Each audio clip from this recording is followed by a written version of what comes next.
Usually what is best for America is also best for Israel and vice versa. But on occasions, for example, an American president must make a decision that does not, in effect, give the Israelis a blank check. And one example of that is a decision that I made. I decided early on in our administration that we were going to seek good relations with Egypt and others of Israel's neighbors. Many of my Israeli friends didn't like that because they wanted a special relationship with Israel and Israel only. But I have always said that Israel's interests are better served to have the United States a friend of Israel's neighbors and potential enemies than to leave a vacuum which the Soviet Union would fill. Netanyahu, in power for 25 years off and on, and not looking too good, I would add, with his heart problems and prostate cancer and the rest of it. You're like, great, hope he dies. Israel's so radical now, the rest of the Likudniks are even worse. He's a moderate.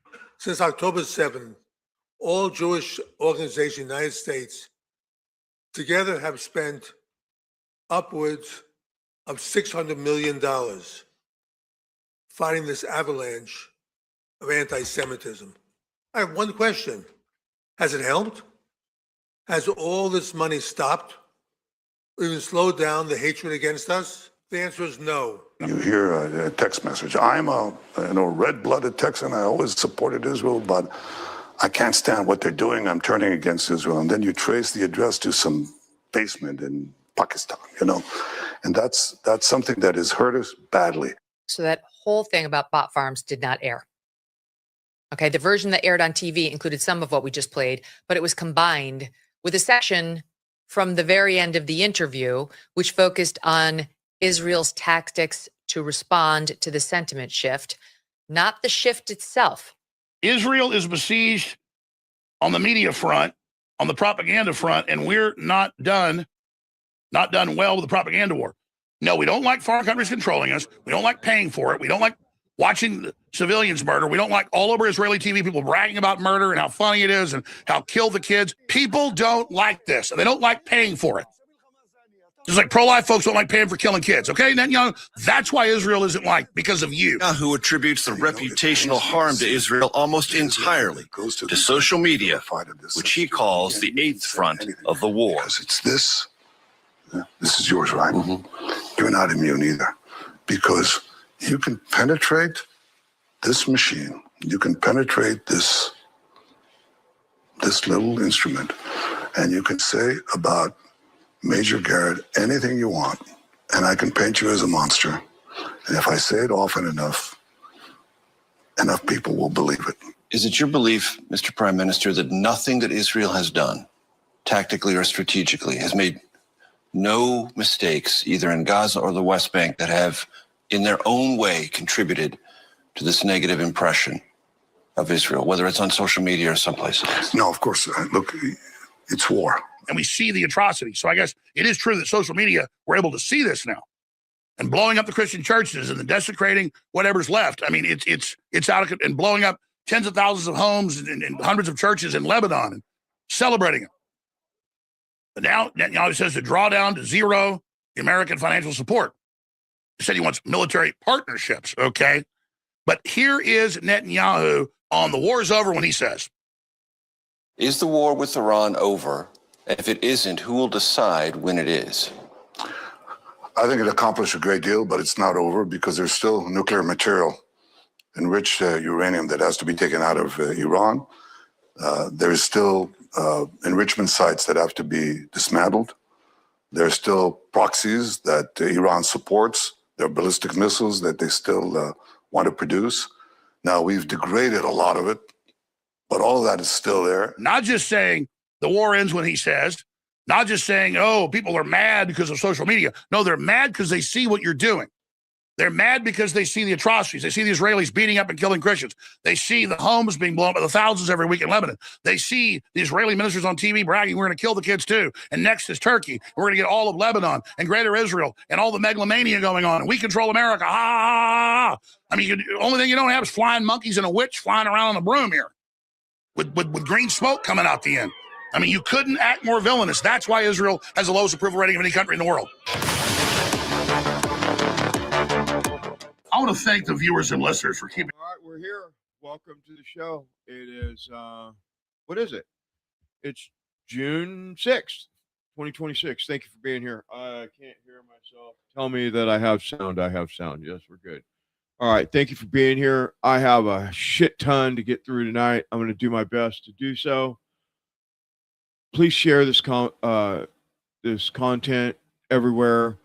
Please go to the description. I don't plug my sponsor enough. Please just go there, buy some restorable food. Maybe you need a generator. Maybe you need a water system. With what's going on, we don't know. I mean, let's face it, they're building bunkers all over the world, and us minions, we're just going to be left here to to fend for ourselves. We already see that. We know that's going on. We're going to get into it tonight. We have a whole shit ton of stuff to talk about tonight. Israel has captured America. It seems like that. The White House has been overrun. Is Trump trying to pull away? Is he trying to pull out?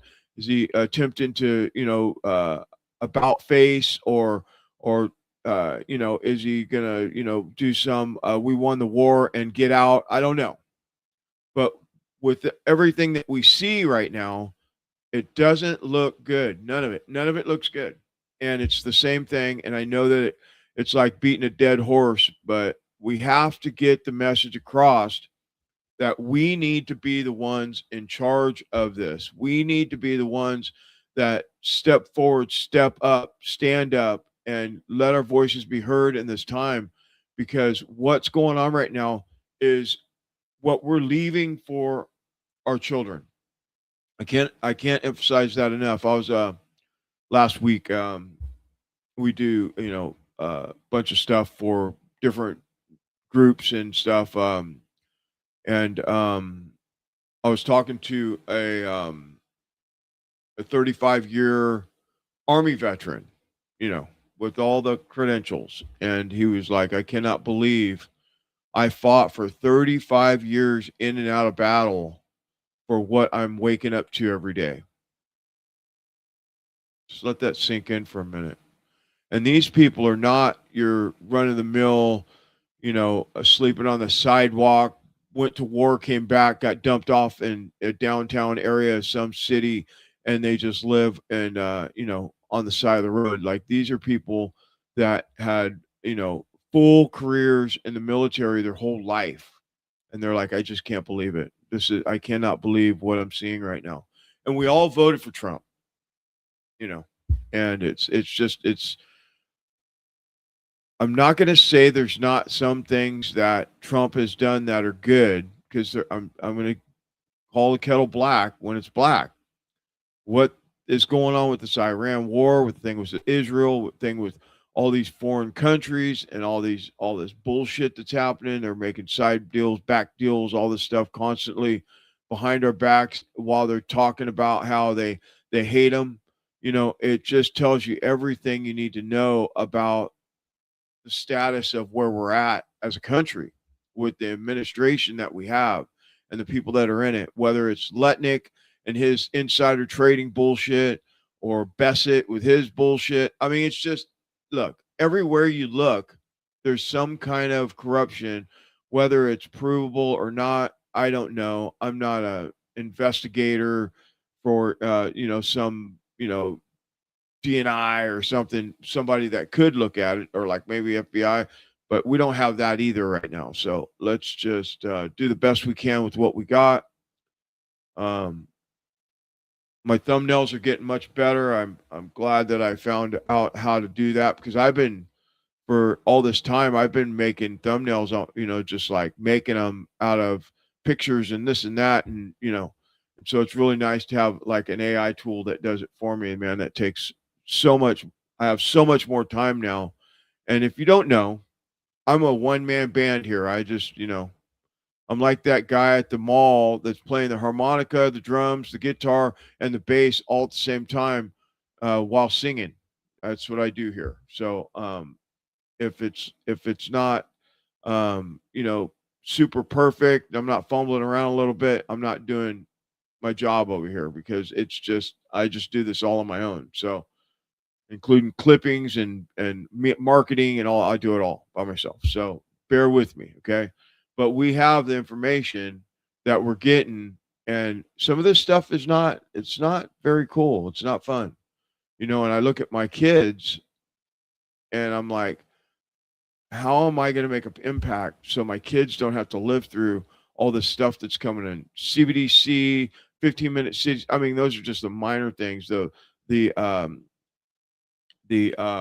the you know, the power grid, all these, I mean, there's so many things. I mean, the data centers, the AI, the robots, the all this stuff that they're, doing.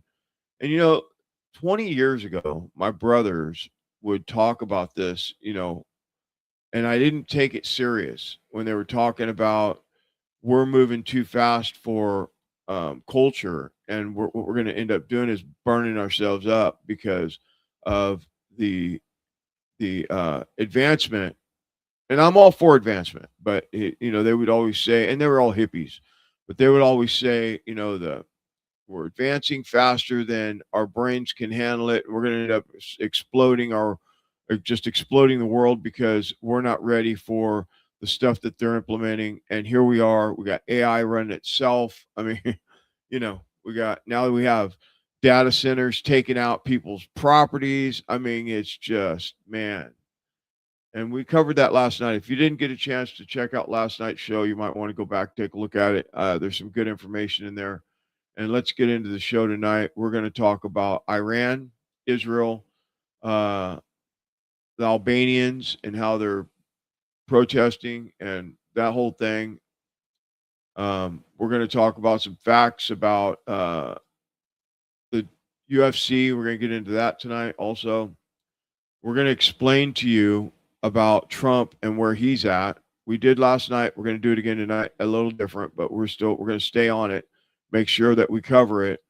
And the thing that William Cooper talked about 30 to 35 years ago is actually happening now. And I don't know if you remember, Alex Jones used to play his clip pretty regularly because the guy was dead on all the time about his analogies about the future, and those future things are happening now. So we're going to get into this tonight. Let's get started here.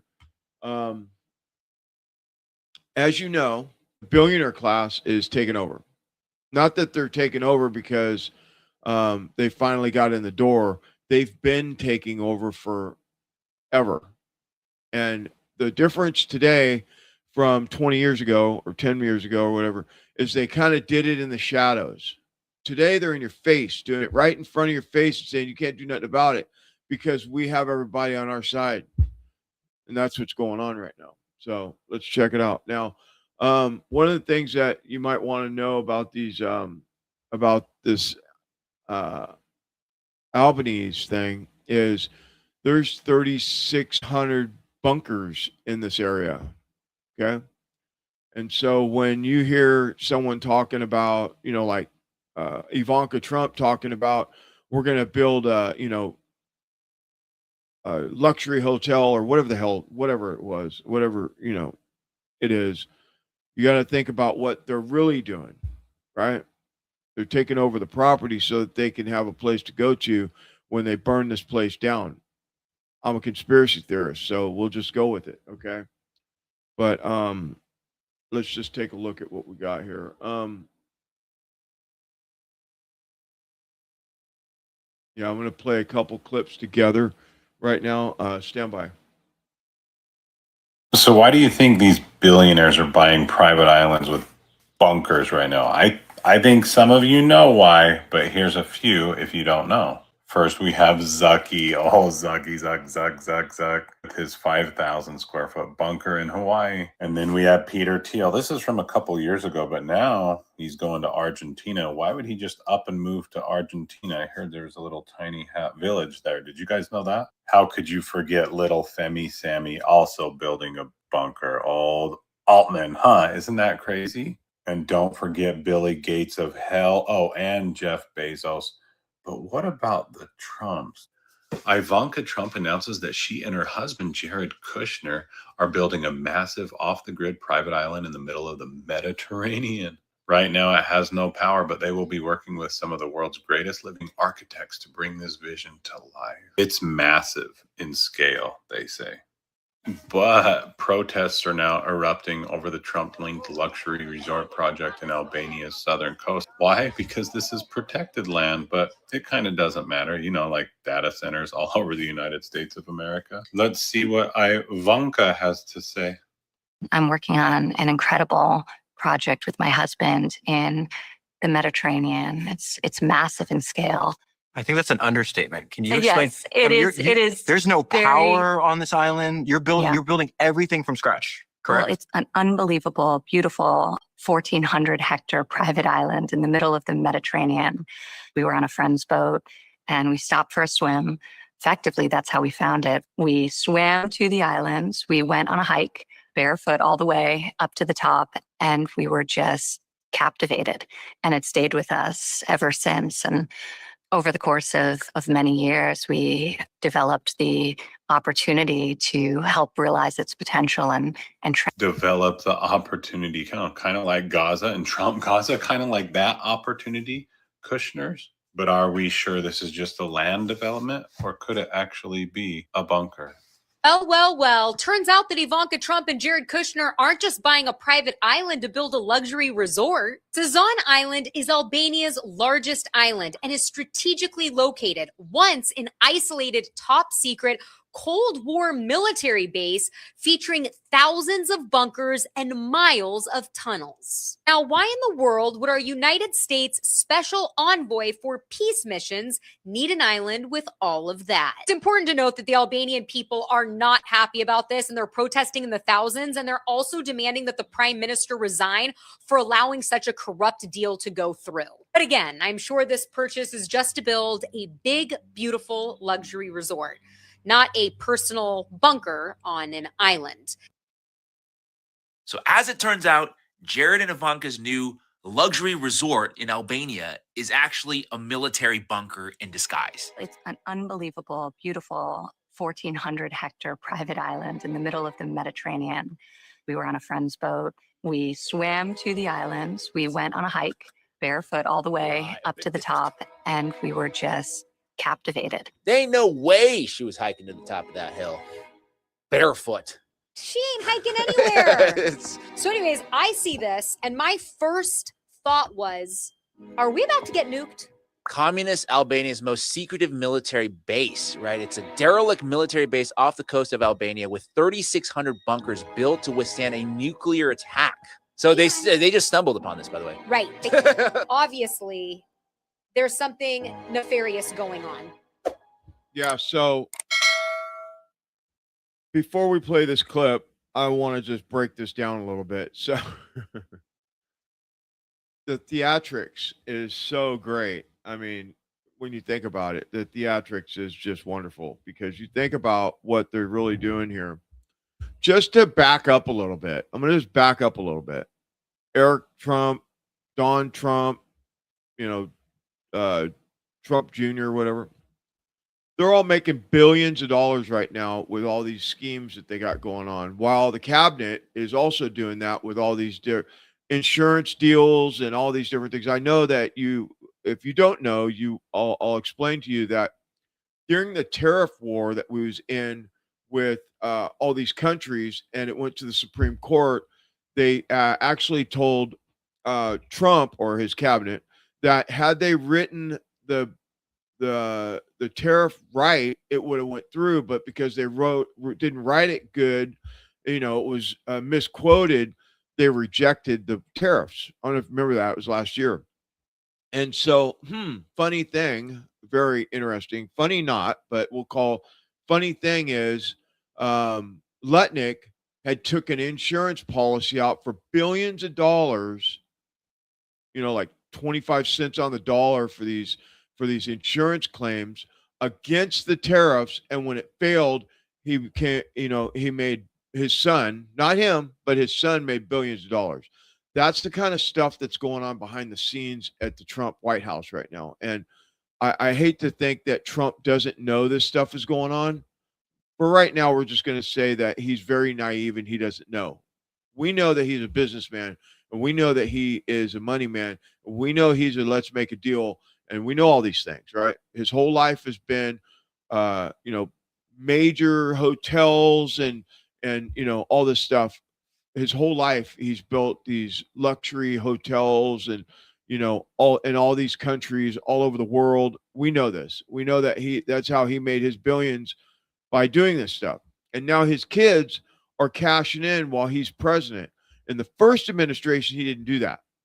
He handed his stuff off to his kids, but they weren't making all these major deals and all this stuff like they are now. And so, along with why is he compromised, or is he compromised, or what's going on with Trump, think about all the money that they're putting in their pocket while Trump is making these deals. You make a deal with somebody, Saudi Arabia, but before the deal goes through, your son knows that you're making this deal, and so they put a bunch of money on it. I don't know if it's bonds or stock or whatever it is, or crypto or whatever it is. And then when the deal goes through, they make billions of dollars on the back end of it, right? That's what they're doing. They're doing stuff like that. So when I tell you that they were back to Ivanka and Kushner, Jared Kushner, when it go back to him, when they're on this boat, who are you on the boat with? What big yacht of their friends were they on? And who was on the boat when they were, when they ran across this desolate island in the middle of the Mediterranean or whatever, off the Albanian coast, and blah, blah, blah, blah, blah. And they walked through the sand in their bare feet up the hill and all that bullshit, right? Think about it. What do you think it really was? I'm going to show you. I'm going to show you right now. Now, I'm not going to play this whole clip because it's relatively long, but I'm going to play enough of it to where you get the gist of what is going on here and who was on the boat. That's the thing. Who was on this 3,000 foot long, or however big it was? It's some big old huge thing, 10 city block, making that up, but a big yacht, big one, 10-story, the ones that the billionaires run around on in the middle of nowhere looking for nothing, just out for a cruise on the yacht, right? Check this out, okay? And then we'll get back to this in just a second. If this don't shock you, then you're on the wrong channel, okay? Do you know who Jared Kushner really is? People are calling him the new Jeffrey Epstein. For a reason. Now, there's a lot about Jared Kushner you probably don't know and that he doesn't want you to know. But we're going to spill the beans tonight. Here's just a quick preview rundown of his resume. He's currently making waves for the new private island he wants to develop in Albania that has Albania revolting and a fraud investigation opened up on. Kushner also has a major role in the Trump administration. On behalf of the U.S. government, he negotiates with the Middle East governments that his firm also takes major investments from. Kushner has also been the central negotiator in the Iran war and on ceasefires and peace deals, which have all fallen through because he's a good negotiator. He's got Epstein connections.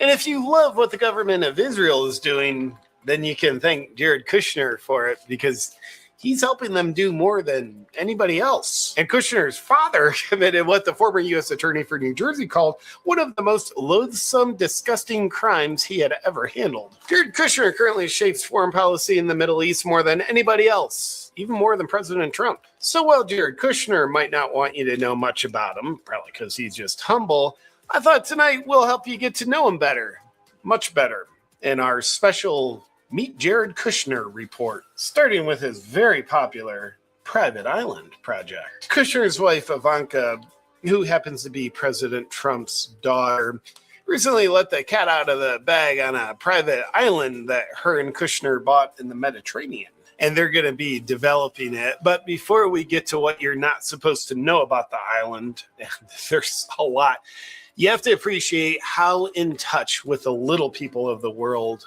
that Ivanka is. Hey, I think everybody wants us elites to have another one of those private island things. I know. I'll probably announce it so everyone can be happy about it. Great. Here's what Kushner and his super in tune wife didn't tell you. They discovered the island while on board Nat Rothschild's yacht. Yep, same Rothschilds who had Epstein as their main guy. Look at this email. And the Albanian island has 3,600 Cold War nuclear bunkers and miles of underground tunnels. They must have had the same architect as Epstein Island. Or that after it was discovered. The deal for the island was also brokered with the Albanian Prime Minister on board the Rothschilds' yacht yet again, and financed by Middle East money. Moving this along, once Ivana proudly announced the elite island plan, the people of Albania revolted and protests. They don't like it. You see, these little people, they were concerned because the island is protected in the Adriatic Coastal Reserve. It's like a wetland. And the Albanian government quietly changed the protection so the deal could happen. But the peasants didn't like that once they found out. And most unfortunate for Kushner, a corruption investigation has been opened on him and this deal. They're looking into the property fraud and fraudulent titles connected to the deal. In the meantime, Special Prosecution Office Against Corruption and Organized Crime have freezed Kushner's dirty assets in the $4 billion resort fraud investigation. They hit a little red tape. Happens to the good guys all the time. Now, this is all child's play when you hear about the criminal achievements of Kushner's father. But may I remind you, this is all happening while Jared Kushner is currently working in a major role on behalf of the Trump administration for the American people. Let's hear more on that, shall we? Now, Kushner's role in the Trump administration is to control Trump, or special envoy of peace is what Trump likes to call Kushner's role. During his role in the Trump administration, Kushner has demonstrated his service to the American people by becoming a billionaire while Trump's in office. He's just a dedicated public servant. How does he serve the American people that well, you might ask? Well, Kushner is in charge of policy in the Middle East, so he negotiates with those Middle East governments. Well, privately, Kushner operates his own investment firm, Affinity Partners. And his firm takes private investment money from those same governments. So in other words, he's receiving money from the Middle East governments that he's negotiating with. This Justin will get to what he's doing with Israel. Trust me, it's pretty f***ed. So stay tuned. But first, back to what I was talking about. Now, skeptics say that what Kushner is doing is exactly how bribes work. The other party gives you money, so you give them what they want in return. And while it's true that bribes work that way, it's also true that's how investing works. For example, the Saudi Crown Prince gave Kushner $2 billion of money, not as a bribe to shape U.S. foreign policy the way the Saudis want it, but as an investment to get a return on his investment. That's the purpose of investing. Well, the only problem for Kushner is that those Middle East people don't get a return on their money. They just lose money. Here's what the House Oversight Report on Kushner said. We estimate that under the terms of Mr. Kushner's arrangement with foreign investors, Affinity collected more than $60 million in fees from foreign investors in 2025, including $39 million from the Saudi government. This year, Mr. Kushner will continue to collect the same amount or more. We estimate that since 2021, Mr. Kushner has collected more than $110 million from the government of Saudi Arabia for investment management services that have reaped little to no return. So just to be clear, it's not bribery or money laundering. It's fees that Kushner is receiving because the Saudi prince likes to invest money where he'll just lose money. It's a crown prince kind of thing you just wouldn't understand. But in fact, the Saudis' investment advisors told him not to invest with Kushner due to excessive fees, his inexperience, the deal being riddled with PR risks, and Kushner's team being, quote unquote, unsatisfactory in all aspects. But the Saudi prince is doing the investment anyway because he sees something in Kushner. Moving along, are there conflicts of interest with Kushner. Now, amateurs say that Kushner is obviously in a role with conflicts of interest. He's representing U.S. foreign policy with Middle East governments that he's seeking investment from privately. So critics say that a person in Kushner's government position should divest from their private interests to eliminate conflict. And that's exactly what Kushner announced he would do in 2024, that he would not be seeking any more foreign investment for his firm in order to eliminate conflicts of interest. He did the right thing. And since that announcement was made, he's been looking to raise $5 billion of foreign capital. The House Oversight Report put it this way.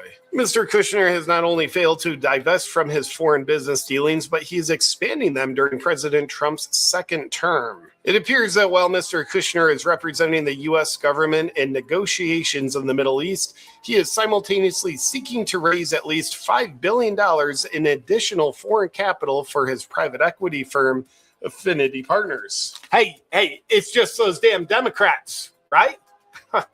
Can't stand him. The guy is just dedicated to serving the American people while emulating what he learned from his greatest role model, his father. So let's learn about him. Jared Kushner's father was an interesting guy. Let's put it that way. As a career, Kushner's father spent some time as a real estate developer and also spent some time in prison for corruption.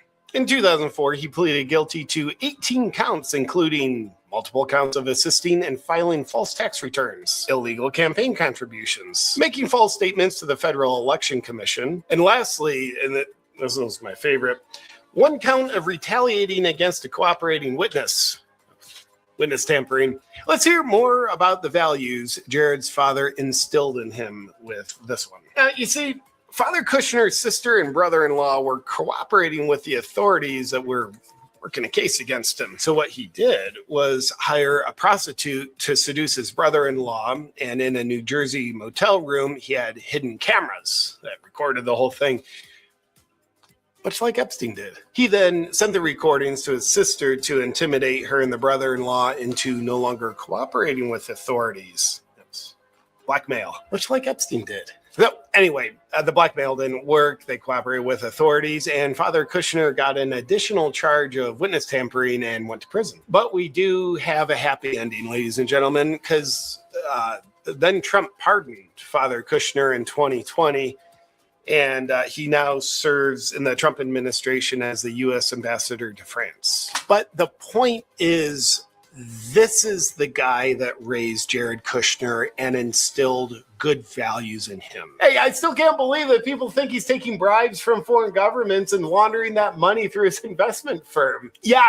the same firm that had its account frozen by the Albanian Organized Crime Division while they investigate him for fraud. Yeah, can you believe people think that about Kushner? Idiots. Anyway, Kushner, good guy, raised by a good man who instilled good values in him. And he currently works rather closely with a country that has really good values, Israel. Israel has become the most hated country in the world at 97.55%, according to global polls. But nobody loves Israel quite like Kushner does. And nobody helps Israel do what they do quite like Kushner. Let's learn more. Well, he's had a long-standing personal relationship with Netanyahu, who stayed at Kushner's properties on multiple occasions. In 2017, during Trump's first term, Kushner brokered the Abraham Accords, which do nothing but support Israel in their expansionist agenda in the region. Well, Palestine is completely disregarded. And on that note, Kushner recently said that he wants to bring wealth, status, and power only to the countries that join the Abraham Accords, aka countries that pledge not to interfere with the Greater Israel Project. Dude, that is really supportive for Israel. That's what God wants. Kushner serving God. All right, so that's enough of that. I mean, you get the point. I don't want to. It's another 5 minutes or something. So let's see how much longer it is. Yeah, it's 5 more minutes. I'm not gonna go for the whole thing, but you get the point, right? Kushner is the model citizen for our model citizen for foreign affairs for America, for our, he's over there making deals, collecting cash. And, it seems like, and by the way, Hunter Biden's making a comeback tour right now. So it sounds in the same realm of, how we were talking about when, or not we, but they were talking about how Hunter Biden, which is a scumbag, was collecting cash from Ukraine. Remember that? Same kind of thing. This might be a little bit worse, actually, if you think about it, when you really dig down into it. I'll put that up on my X account and my YouTube account later on, so you can watch that whole thing. It's very enlightening. It definitely gives you information that you may not have. And this thing, if this is what's going on, and we've covered a few, whether it's Letnick or the Trump sons, now it's the Trump daughter and Kushner, and all these different dealings going on, and we're in a war with Iran, but yeah, he's collecting money from Iran. It sounds like it's really convoluted at best, right? It seems like something fishy is going on. Like you could go fishing without any bait. So I wonder what Albania is thinking about this thing that's going on. We know now that they seized a bunch of money. The task force for corruption over there seized a bunch of Kushner's money for the deal to broker this deal to buy the island and all that stuff with the mayor or whoever it was over there. I remember him saying it, but I don't remember exactly what it was. But let's just jump in here with Albania real quick and see what they have to say about some of this report is a little, or this video is a little of the same thing that we've seen. But I think it's important to get the context of what they're doing, because Albanians are pissed and they're showing it. It's kind of like what we should be doing right now, but we're too weak to do that. Hold on. Look how inspiring this is. Look at the people of Albania right now. They are fighting harder against and protesting against the development of what we're calling Epstein Island 2 than Americans have ever fought back against our CEOs, our politicians, and our presidents being in the Epstein files and raping children. Albania is showing the people of America how it's done. This is how the people take their power back. One of the problems in our country is they sell us this illusion of democracy, that you can change things by voting. Let me tell you something. The reason they tell you to vote is because the ruling class knows nothing will change when we vote, because they own both parties. That's what Americans have to start to figure out here. The billionaire class, who controls our society, who controls the entire economy and controls our government, they hedge their bets. They donate half their money to Democrats and half their money and the other half to Republicans, because no matter who wins the election, they win, because they've hedged their bets, right? That's how they buy off our country. That's how they rig the economy. That's how they get laws in their favor. And we're not going to stop anything by just voting every 2 years for Congress, 4 years for president, and 6 years for Senate. What we got to do is we have to stop fighting over and fighting for these corrupt politicians and these two corrupt political parties. And we got to start fighting for each other. We got to start fighting for our coworkers. We got to start fighting for our neighbors, our community members. That's how you take your power back. You do not take your power back by playing in the rigged game that they want you to play.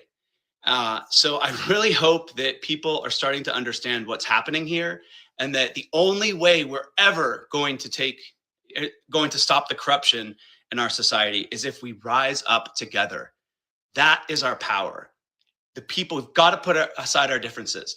What does left versus right mean when none of us can afford to survive under this corrupt capitalist oligarchy, right? It doesn't matter. What matters is coming together and fighting back against this system. Thank you, Albania, for leading. Yeah, and so, and thank you for the comment. I'm going to show that here shortly when we get to the Israel project. We're gonna talk a little bit about that part. But so thank you for that.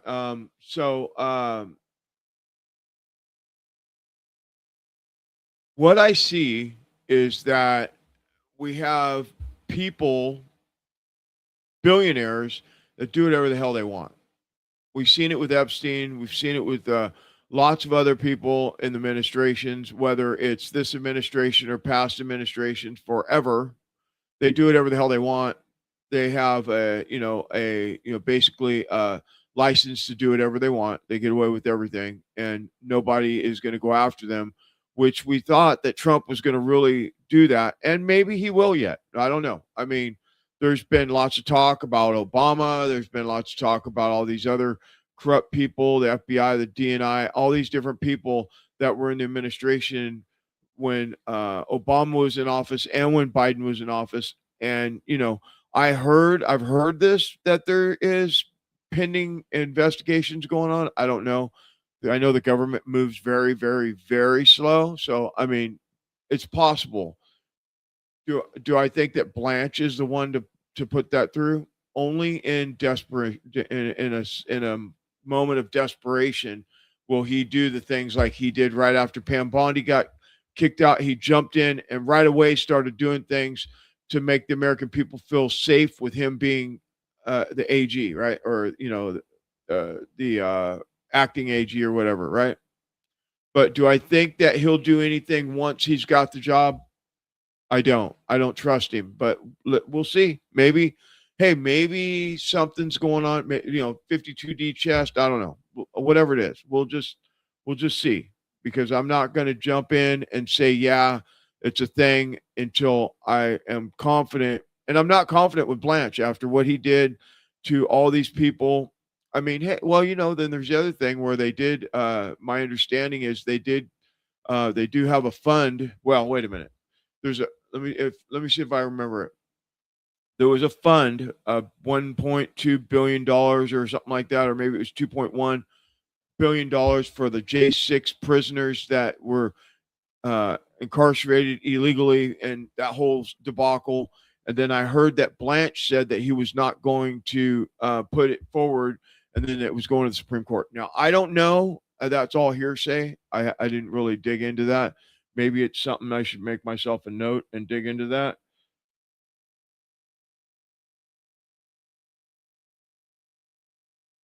I made myself a note. I'll get back to that. We'll revisit this in a later date. So, think about it. We got, I mean, I want to think that I want to be like the guy that just, goes to work every day and comes home, feeds his dog, waters his lawn, mows his lawn on Saturday, and has a couple beers. I don't drink, but has a couple beers and just chills, and his little life is just white picket fence. But I can't, because I've seen it. Once you see it, you can't unsee it.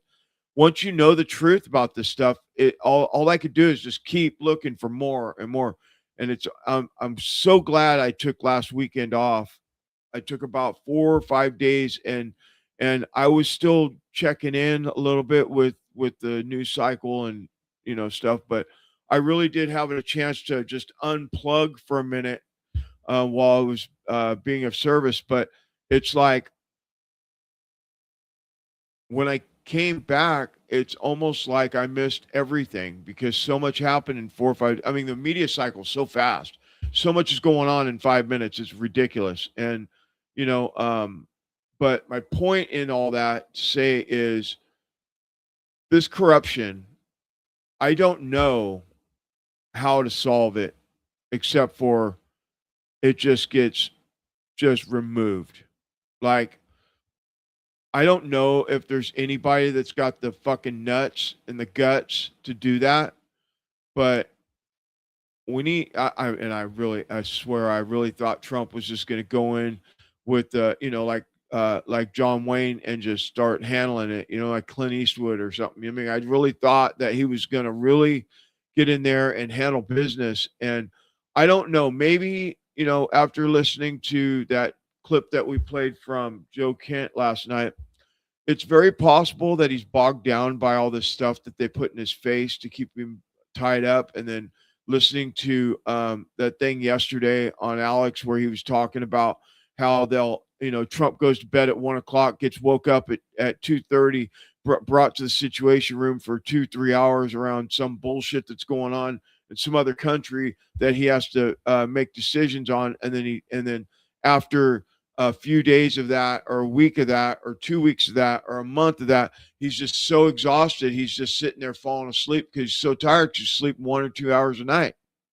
And maybe that's the tactic to get Trump off his mark or whatever, because I always thought Trump was good until recently, until last 8 months or 9 months or however long it's been. I don't know. I should have marked it on the calendar when he started acting off, right? But my point is, he looks tired, he looks exhausted, really, and you see him in these meetings where the Democrats are just going crazy about he's unfit to be office because he's falling asleep in meetings, all that stuff. And I think that it's a tactic of the deep state to do this stuff. Now, I could be wrong. I'm not there. I'm not a fly on the wall. I have no idea what goes on at 1600 Pennsylvania Avenue at all. I don't know. I only know what we see, and that's probably 1% of the truth, right? When you think about it, because you only get what they want you to get. So anyway, I need to say that. We're gonna get into some Iran stuff. Iran war. I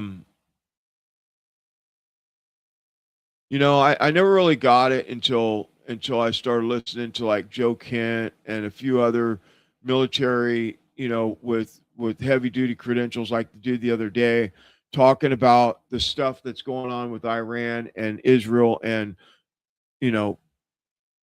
Ukraine and Russia and all these different things that are going on.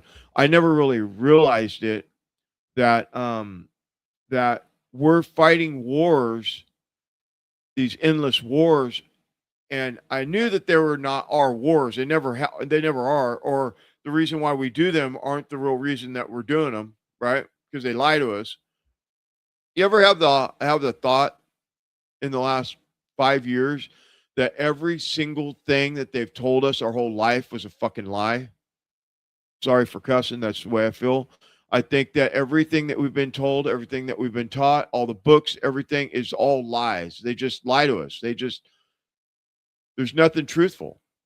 And I don't know how any country can operate with nothing but a bunch of liars. So let's listen to what Jess has to say about this. I think the point is important because we're talking about the Iran war and how if Trump's not willing to make a deal, they're going to close like the Suez Canal and all these other places to really cripple trade. Because right now the trade is taking a major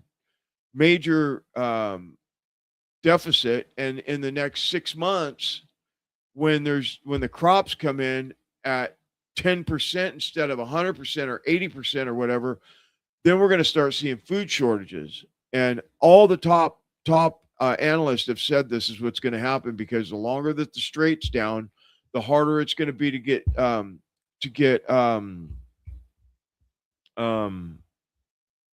Jesus, come on, John, get it together. The soils to fertilizer, fertilizer and stuff like that. And then all of our stuff that we eat every day, because, a lot of that stuff comes from other countries, and also the soils come from other countries, and all these different things.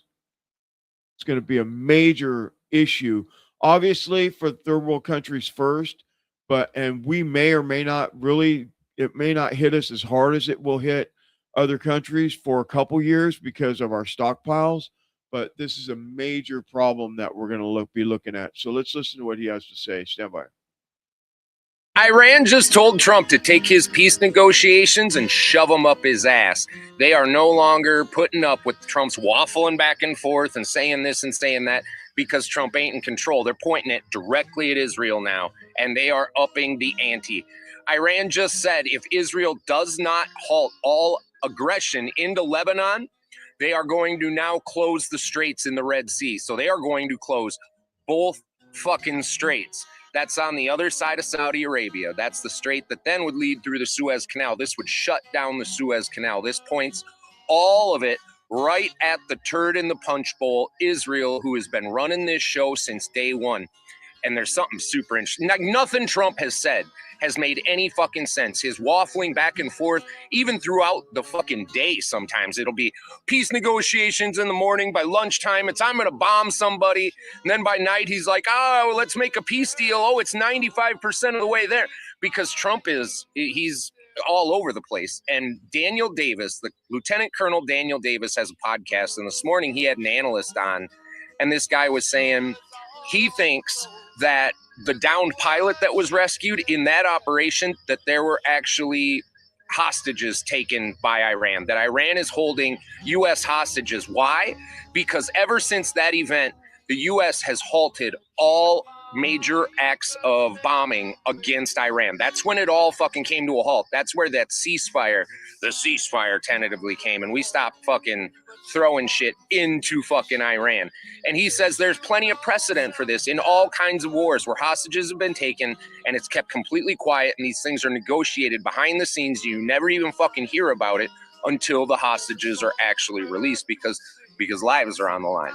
And honestly, this would fucking track with how empty threats Trump makes and then pulls back on them repeatedly ever since that moment.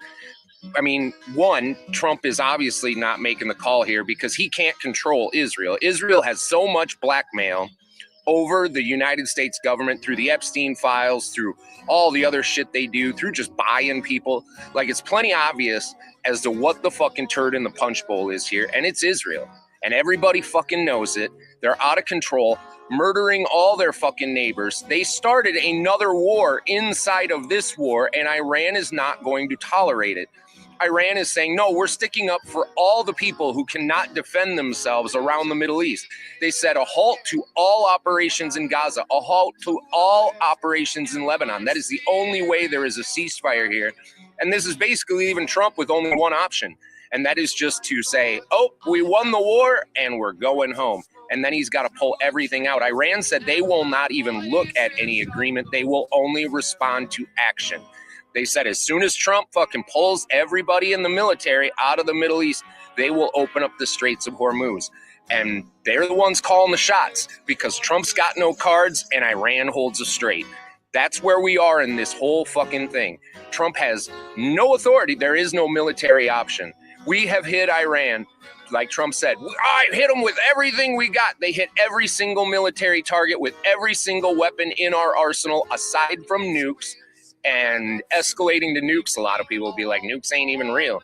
Well, might be, right? And I'd rather not fucking find out. I think it is incumbent upon all of us to not fucking find out whether or not nukes are real. We don't need to fucking go there. So the ball's now in Israel's court, and it's going to be who has the pressure, who has the ability to bring Israel into line, because Israel doesn't give a fuck about the world economy. Israel would watch the whole world burn and fucking smile about it as long as they've got to fucking sacrifice some women and children every day to their fucking blood sacrifice God. That's what Israel is doing here. These are all child sacrifice. This is the murder of the innocents for their God ball.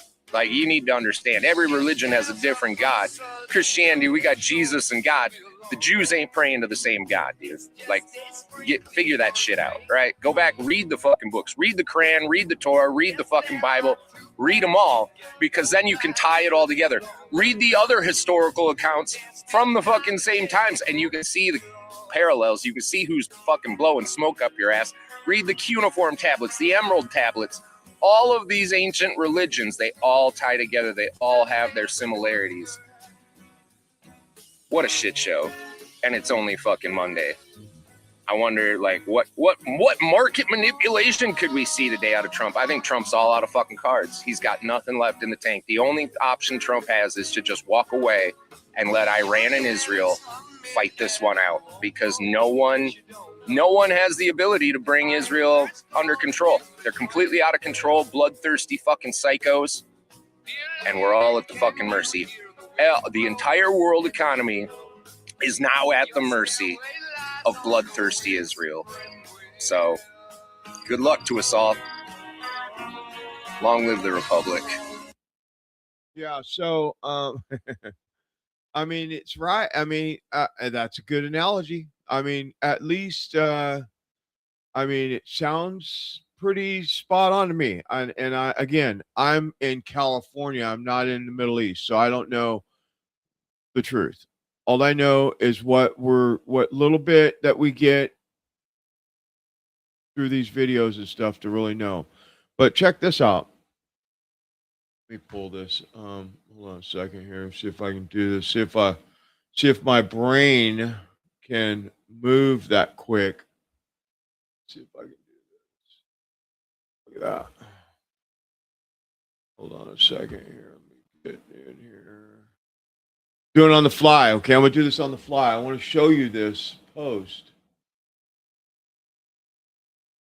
This is on X, so it's gonna be a little grainy for some of you, maybe possibly. But one of my viewers talked about this. I want to show you this. I'm going to try to read it. The Pentagon espionage bombshell just got worse. New reporting confirms Israel has been eavesdropping on Americans' peace negotiation themselves. The target named Steve Witkoff, Trump's top negotiator with Iran, Albridge Kobe, the Pentagon policy chief, and Michael Domino, who runs the Middle East policy. Israel wasn't just collecting on America generally. It was listening to the specific men writing the deals Netanyahu opposed. What's wild in the documented incident read like operations against enemy state, American defense personnel in Israel discovering spyware surreptitiously installed on their phones. Remember, in 2021, Israel military intelligence were caught planning listening devices in DIA headquarters. Remember that?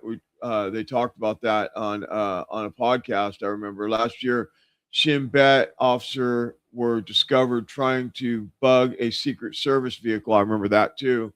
So I mean, they're talking about this is the headline is Pentagon sees growing espionage threat from Israel. From Israel.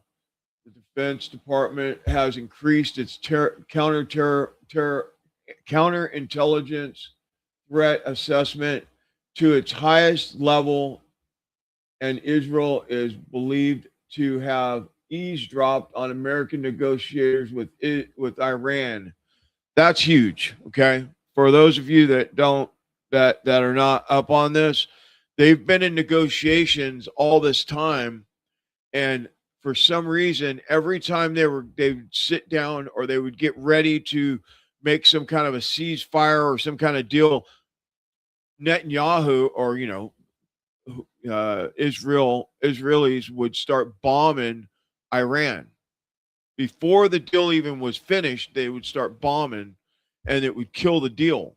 And Netanyahu had done that over and over and over, and now we know why, because there's eavesdropping on the conversations, and they have the intel before it happens to and so what they do is they just attack to break the ceasefire deal or whatever the deal was, whatever negotiations were going on. And that was happening during the I think we're at 103 days or something right now, or whatever it is, something like that. And so all this time Israel is eavesdropping on the negotiations.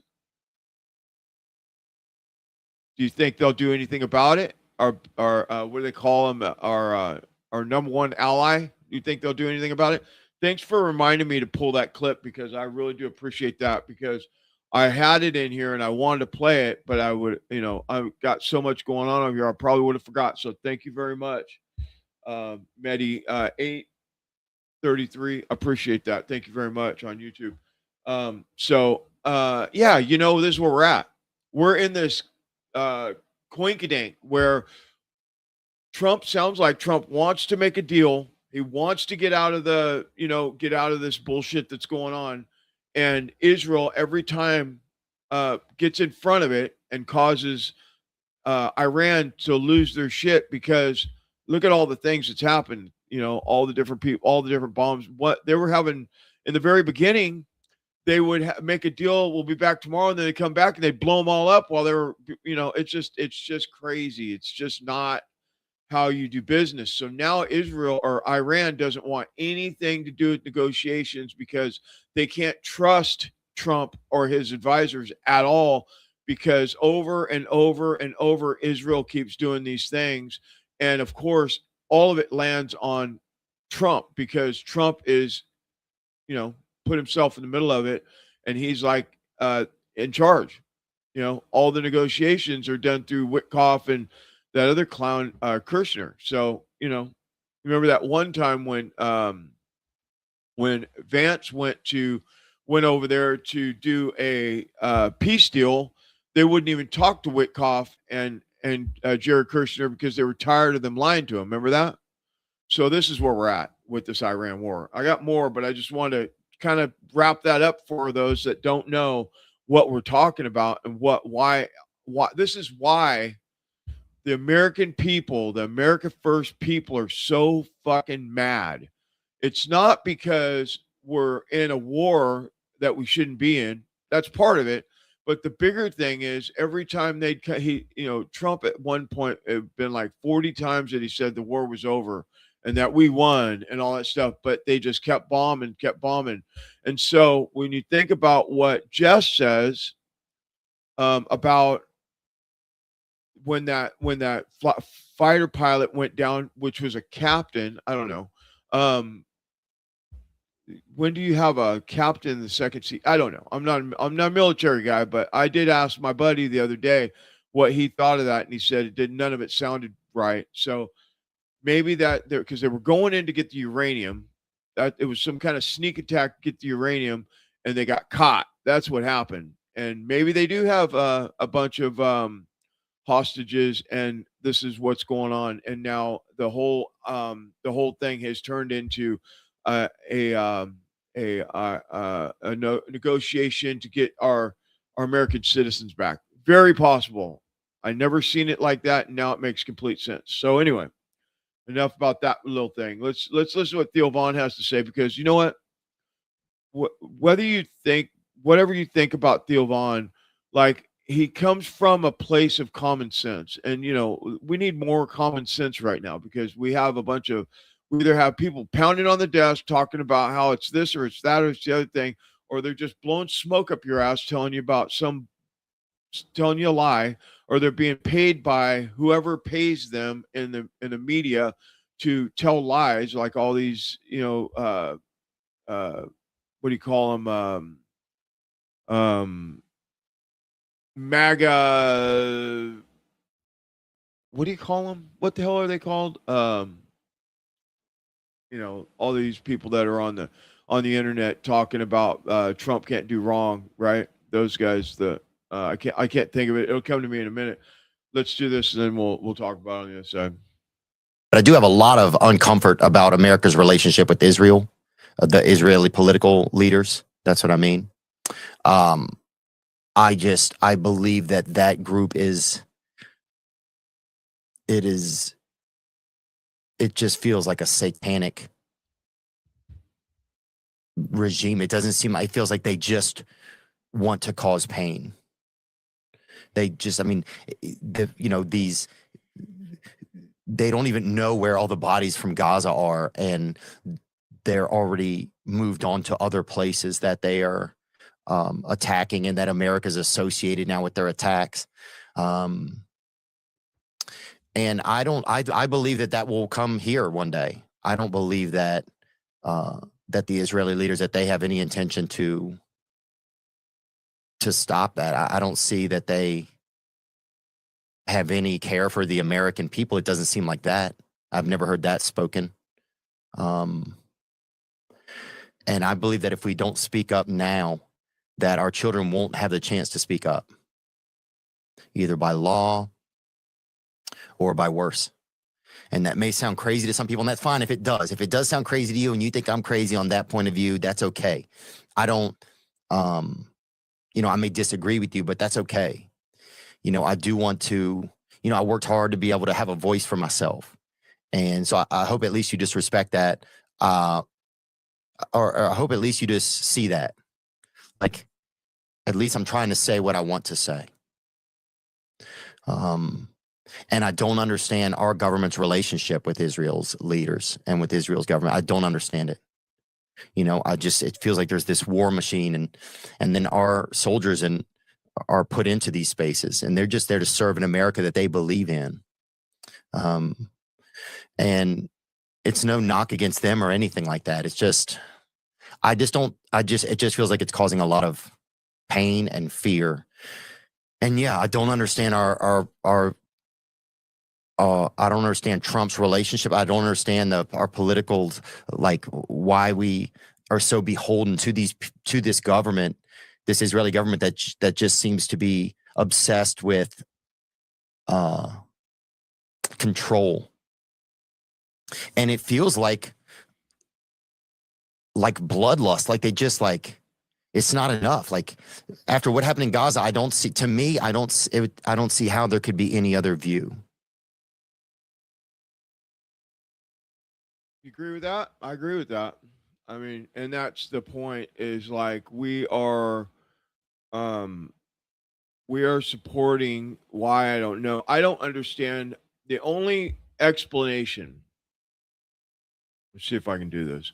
The only explanation that I could come up with the whole Israel thing is one of a couple different parallels. One is compromised, right? They have something on America that is causing them to call the shots. Whether it's like, who was it that was talking about it? The pager thing. It gives Trump a golden pager in representation of the pagers that they killed all those people with, right? Remember that? Israel bombed all those people with the pagers. They had the pagers and then all of a sudden they decided to ignite them, and they all blew up, and a bunch of people got killed and hurt. Remember that? And then he gives them a pager at some, whatever, where I don't remember where it was or whatever, but I know I remember hearing about the pager thing, that he gave Trump a golden pager, and that's a message to, like, you could be next. And with all the different things that have happened, whether they're false flags or not, the assassination attempts, which there are many, whether they're bullshit, false flags or not, we still have the fact that they've happened. And that is a major thing in my mind, when, just like what Kent said yesterday, talking about this, it's like, whether or not you believe, and he didn't say this because he's on, his position is all those things really happened, whether they happened or not. We have this narrative that is that Trump's not safe. And if Trump's not safe, and he's dealing directly with the number one terrorist organization, they're the number one assassination team, Mossad, right? IDF and all. They're the ones that always do forever, as long as I can remember, in every movie and every, it's always Israel or Mossad or IDF or whoever it is. They're always the ones that are, doing the espionage thing in all the movies. Whether it's a movie or not, it's still the truth. They're still telling you about the plot, right? And the plot is the plot. It's just how it is. That's how they are. That's how Israel always has been. And so, is it that? Is he worried about getting taken out, or his kids, or is there some, because, I mean, regardless of if you got brass balls or not, if you're concerned about somebody taking out your daughter, right? A few weeks ago, a month ago, 2 months ago, whenever it was, they were talking about somebody was trying to assassinate Ivanka. Remember that? Whether it was true or not, whether it was a real thing or a false flag or some poll driven, do this so the American people feel sorry for us so we can get our polls up. I don't know. I've heard all the different angles. That's why I'm saying this. I don't know. But when you think about it, it gives you an understanding of like where we're at with Israel. And what do you do? How do you attack this in a way to where people don't die? I don't know how you do that when you look at the facts behind what happens with these different organizations within the Israel circle, right? So anyway, well, so then you got Trump surrounded. His whole cabinet is Israel firsters, right? They're all Israel firsters. I mean, I can't even think of one that's not, that doesn't say, "Oh, Israel." I can't. I tried. I can't even find one person. Maybe Tulsi Gabbard. She's gone at the end of the month. I misspoke yesterday. It wasn't. She didn't leave on the 30th of April. She's leaving on the 30th of June. The 1st of July, she's out. So maybe Kent, but he's gone too. I mean, it seems like everybody that's not on the Israel train are gone. So let's listen to what Ryan Matta has to say about it.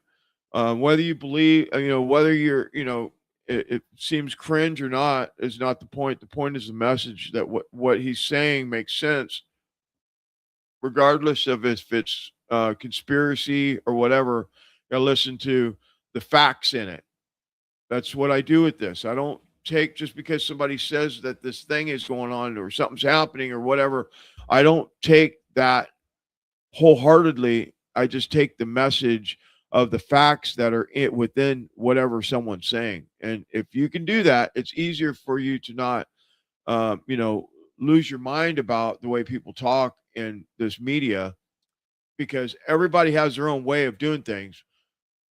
I have a style, other people have a different style, and so you take the messaging of what the truth is within that message. That's how I do it. So anyway, you do it any way you want, but that's how I do it, because it makes it easier for me to get the information that I need so that I can gain knowledge. Because for me, I'll just say this and then we'll play the clip. For me, this is not just about what's going on. It's about me gaining as much knowledge as I possibly can every day, all day long, about all these situations. Because 6 years ago, I knew nothing about any of it. Not a fucking one little tiny thing. I didn't know none. Because I had my head in the sand. I didn't care about politics or nothing. And then once I seen it, though, once you see it, can't unsee it, Once you see it, you can't unsee it. Okay, stand by. So I don't know if you guys have seen this video from James Lee about what the ADL and these rat bastards are attempting to cram down your fucking throat here in America. But this is exactly why I'm screaming from the rooftops, get the fuck out.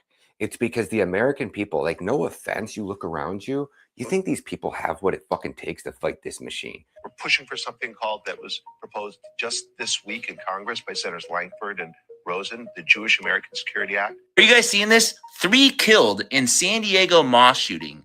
And the CEO of the Anti-Defamation League says what we need now is actually a new anti-Semitism law. They're calling it the Jewish American Security Act. And I decided to dissect this bill through and through to see exactly what's in here, all 43 pages of it.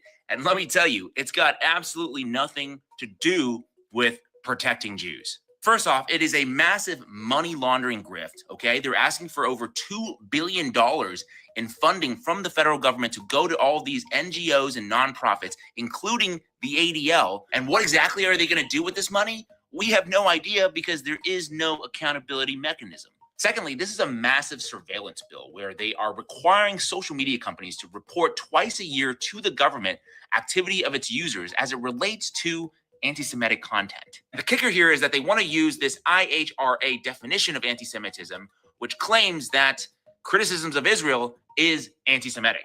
Finally, they know this is a massive grift because at the very end, they put in this severability clause saying that if any of these provisions are deemed unconstitutional, which they most likely are a violation of the Bill of Rights, the other provisions still remain intact, which means that the ADL and all these NGOs still collect the $2 billion.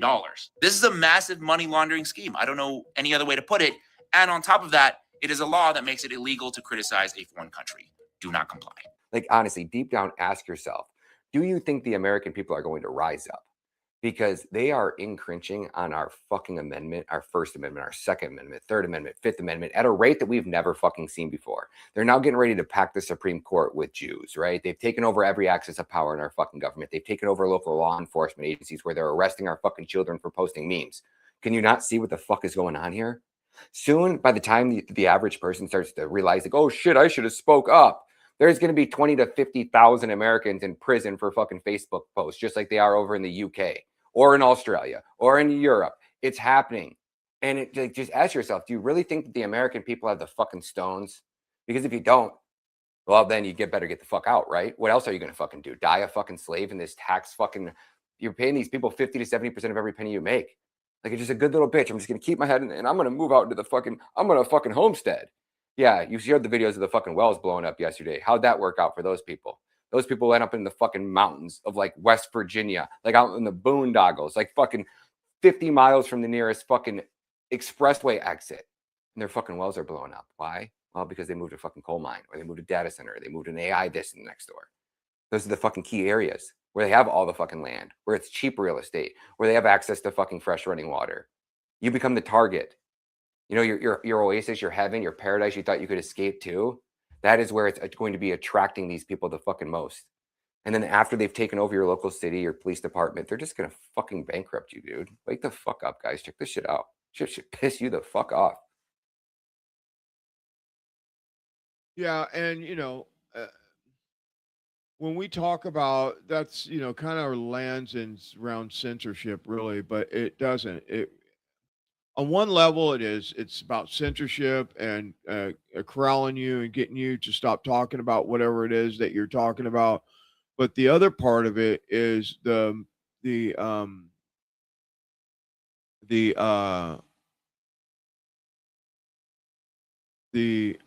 the fuck am I saying? Jesus, Webb, get it together.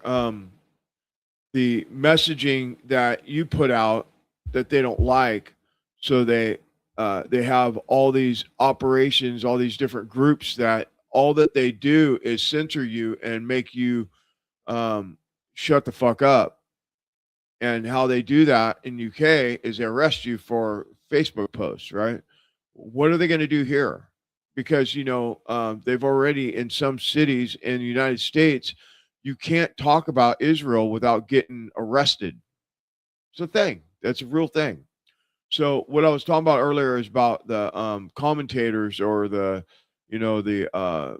digital creators or whatever that work for the Trump administration, right? You got them on the right and you have them on the left. That they get paid to push a narrative, right? That's what I was talking about earlier. I just want to clear that up before we move on.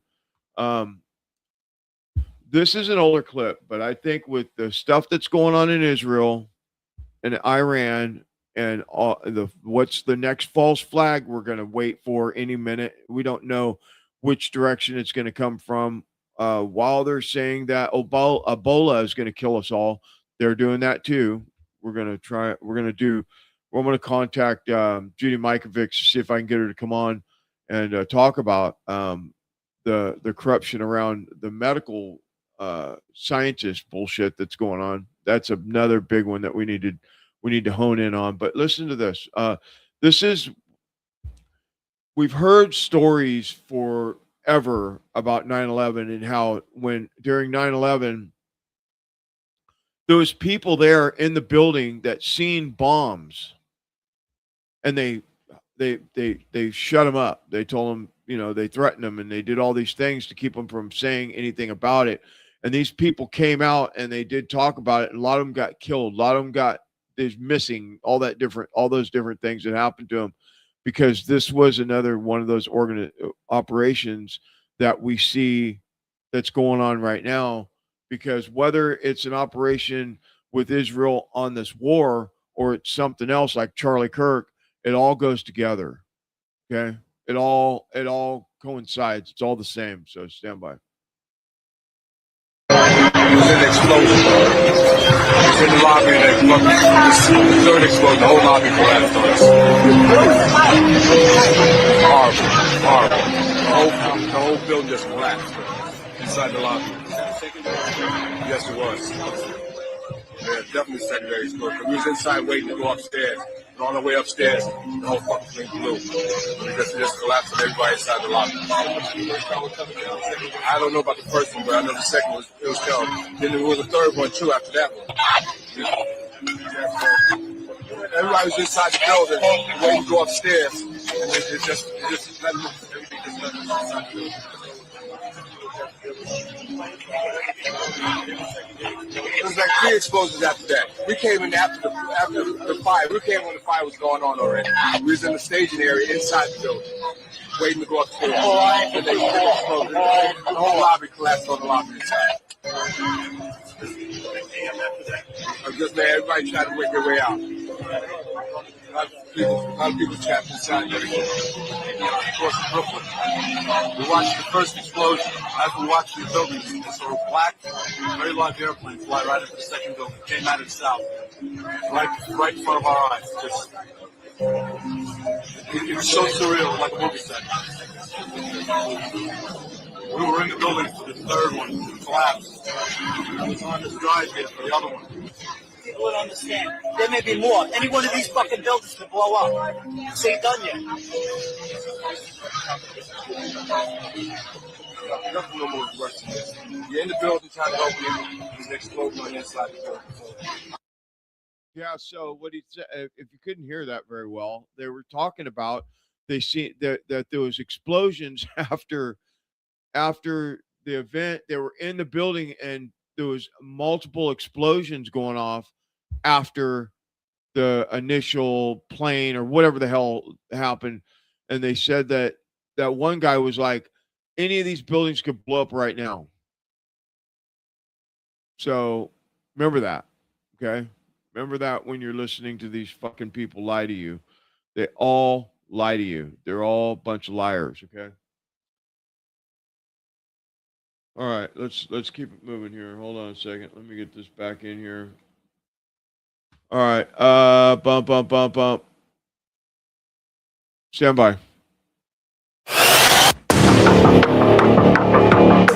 Surveillance cameras in Brooklyn caught more than a dozen unidentified people climbing in and out of manholes late at night. One group of 7 stayed underground for 3 hours, then came out, changed out of dirty clothes, and drove off in waiting cars. A second group of 8 did the same thing nearby. Police found no damage, but the coordinated timing, waiters, flashlights, and efforts to hide their activity have raised serious concerns. This was not random sewer scavenging. America's underground tunnels, sewers, and utility corridors connect directly to power grids, water systems, communications, and transit lines, making them potential weak points in our infrastructure. This New York incident fits into a larger pattern of threats. In Alabama, divers found a grenade-style IED attached to the Converse Reservoir Dam, the main drinking water source for 350,000 people. It was safely removed, but officials called it an unprecedented threat that could have poisoned the water or breached the dam. As alleged in the complaint, the defendants were inspired by ISIS to carry out their attack. There should be no confusion about what ISIS constitutes.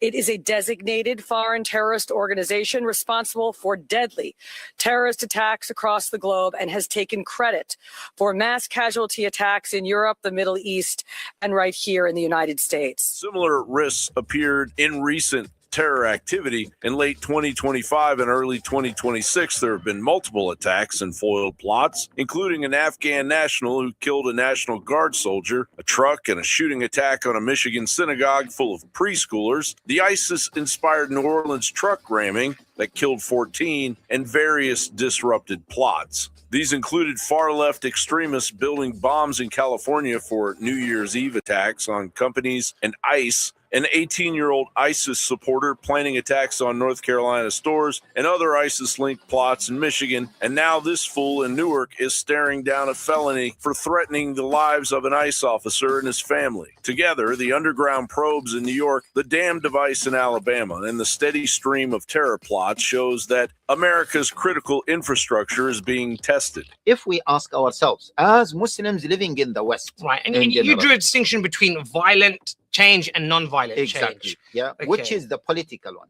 We as Muslims, You've suggested that non-violent equates to political, but yes, we'll and that's why run I'm with that asking for the moment. Okay, yes, right, and that's why I'm asking for Okay, a please third, proceed. for Yes. a third alternative, and there is no third alternative. Right. So the breakthrough comes if you remain in the field. If you leave the field, the breakthrough may come and you are not there, you will miss it. So we have to be, as Muslims, as people who care about Islam, we remain in the field. We know what America plans. يَمْكُرُونَ وَيَمْكُرُ اللَّهُ. Allah says they plan and we plan. Need to know the United States as an economy, as a superpower, is falling down. This is the time now. They're weak. It's the time now to go and do jihad and call them to accept Islam and implement Islam on them. We need full investigations into the Brooklyn sewer incidents, much stronger security around dams, tunnels, pipelines, and utilities, and zero tolerance for anyone scouting or tampering with our lifelines. It is far better to act on these warnings now than to face a reckoning later. John Bound reporting for the Alex Jones Network. I want to say. Excuse me. So whether this is the thing. So multiple things can be true at the same time. And I was having a conversation. I was having a conversation with somebody a few days ago about they're saying, that the genocide, Gaza, and blah, blah, blah, blah, blah, and that talking point, which, killing kids of any race, creed, it's just not right. It's unacceptable, right? And that's what I was telling him. And he was like, we don't have proof that Iran or, or the Taliban or whoever is doing these threats. And I go, you got to get past the propaganda that you're getting fed, because when you look deeper into it, there is threats. There is all these different things happening. We've had several last year and this year. Excuse me, I got something in my throat. Of these different types of terrorist groups doing all kinds of different things. Whether it's ramming a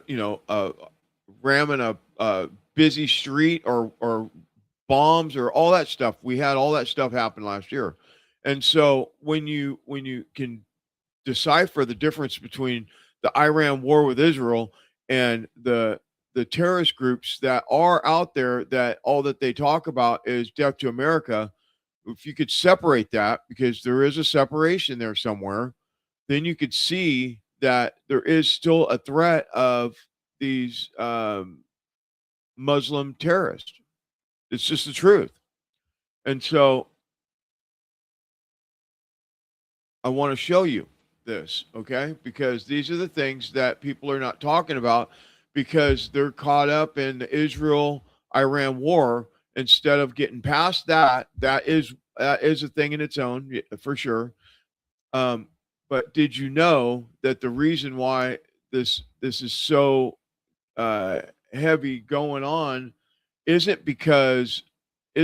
not because we have a problem with Iran. It's because they keep threatening us and doing these terrorist threats toward Americans, lots of them. And I'm going to show you here as we get through these next few clips in this segment.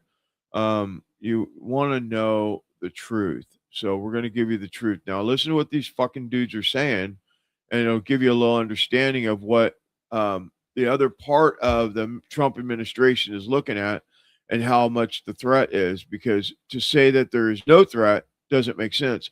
You can say that the threat could have been isolated, but there was definitely a threat. Stand by. Now, within the Democratic and the Republican Party, we see the split, we see the fractures within what the MAGA movement. You see the likes of Tucker Carlson, you see the likes of Candace Owens, you see the likes of Megyn Kelly, you see the likes of Steve Bannon. He's the one who coined MAGA. Do you know what MAGA means?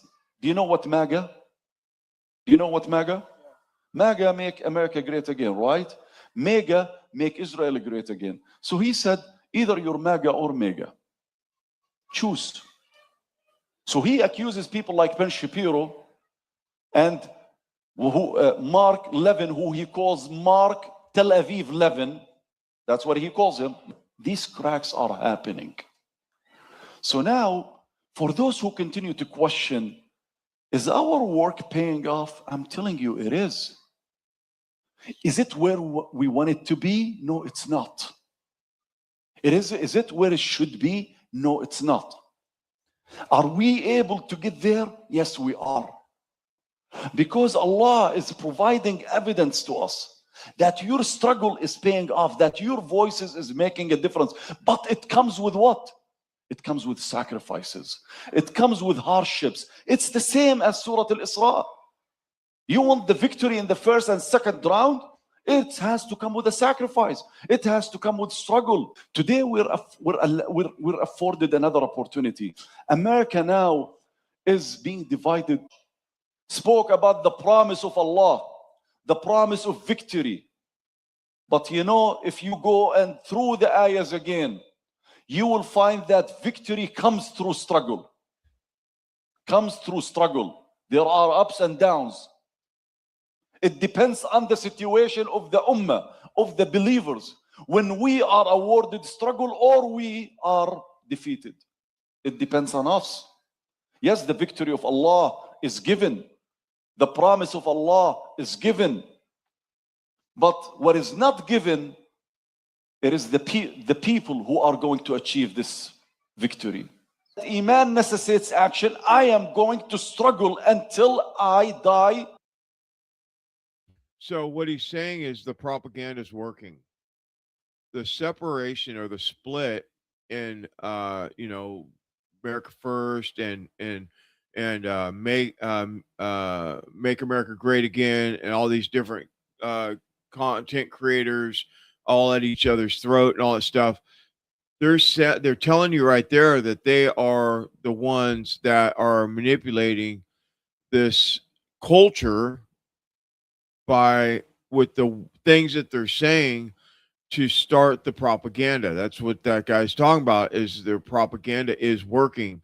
So, whether it's MAGA, America First, or, all these different content creators and different things like that, all these show hosts and all that stuff at each other's throat, they're paying attention to this, right?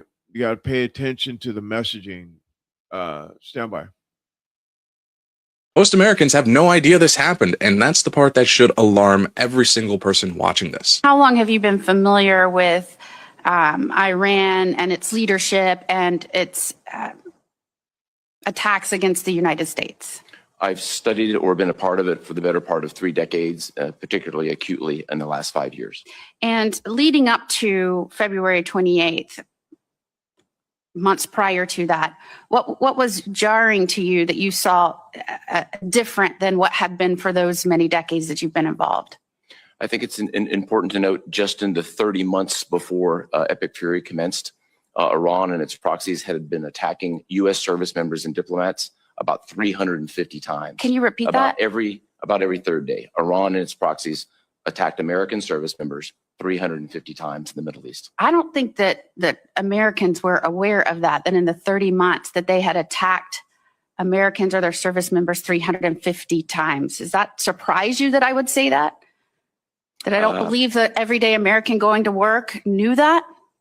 It's disappointing, but between the actions of proxies in Iraq and Syria, as well as the Houthis, that's simply the fact of what happened. So this was during testimony over the Senate Armed Service Committee. Admiral Brad Cooper, the commander of U.S. Central Command, said that within 30 months before Operation Epic Fury, Iranian-supported groups attacked U.S. troops and deployments more than 350 times. That means roughly one attack every 3 days against Americans in the Middle East. The part that makes things worse is that those attacks took the life of 4 U.S. service members and wounded nearly 200 more. This is according to Cooper's testimony as reported by the New Region. Now, how many Americans actually knew that? Because that's not just some small background detail. That's the kind of information that completely changes how people understand the conflict. CENTCOM's own written statements say Operation Epic Fury was launched after Iran's networks of proxies, missile arsenal, drones, and regional aggression had created long-running threat to U.S. forces and partners. So this is the real question. If American troops were attacked every 3 days for 30 months, why did so many Americans hear about this only after the war escalated? Because whether you support the operation or not, the public deserves to know the full context. You can't have an honest debate about war if the American public has been kept in the dark about attacks that came before it. Because this isn't just an isolated attack. According to the commander of CENTCOM, this was a sustained campaign against Americans. And you bet your ass that alone makes a huge difference on why we're even in Iran in the first place.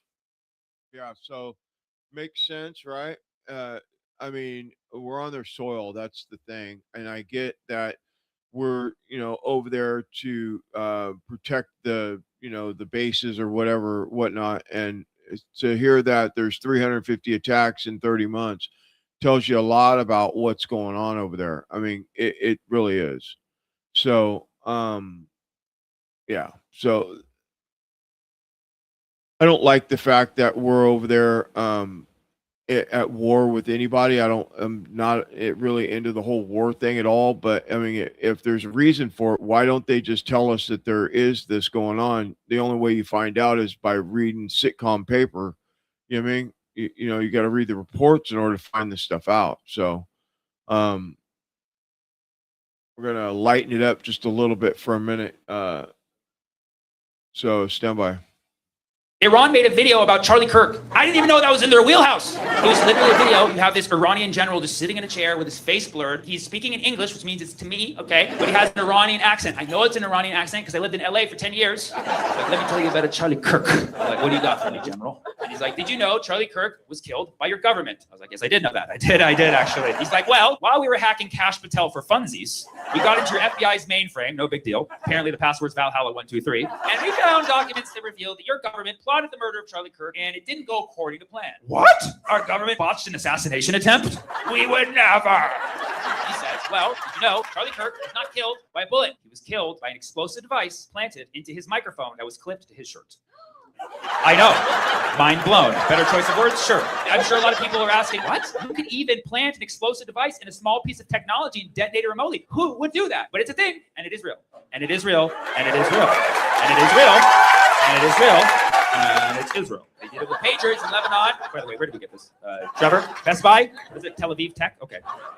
He said the device was supposed to explode downward into Charlie's chest cavity to make it seem like a clean gunshot wound to the chest. So we would all be like, oh my God, he was shot. And they'd thumbs up the fake Tyler on the roof. They're like, good job, buddy. We'll see you in Valhalla. But it didn't go according to plan because the device misfired. Like, where have I heard that before? And a piece of shrapnel shot through Charlie's neck and it came out to the place that we were supposed to see the bullet going in. Now, this was the part that he said that blew. Okay.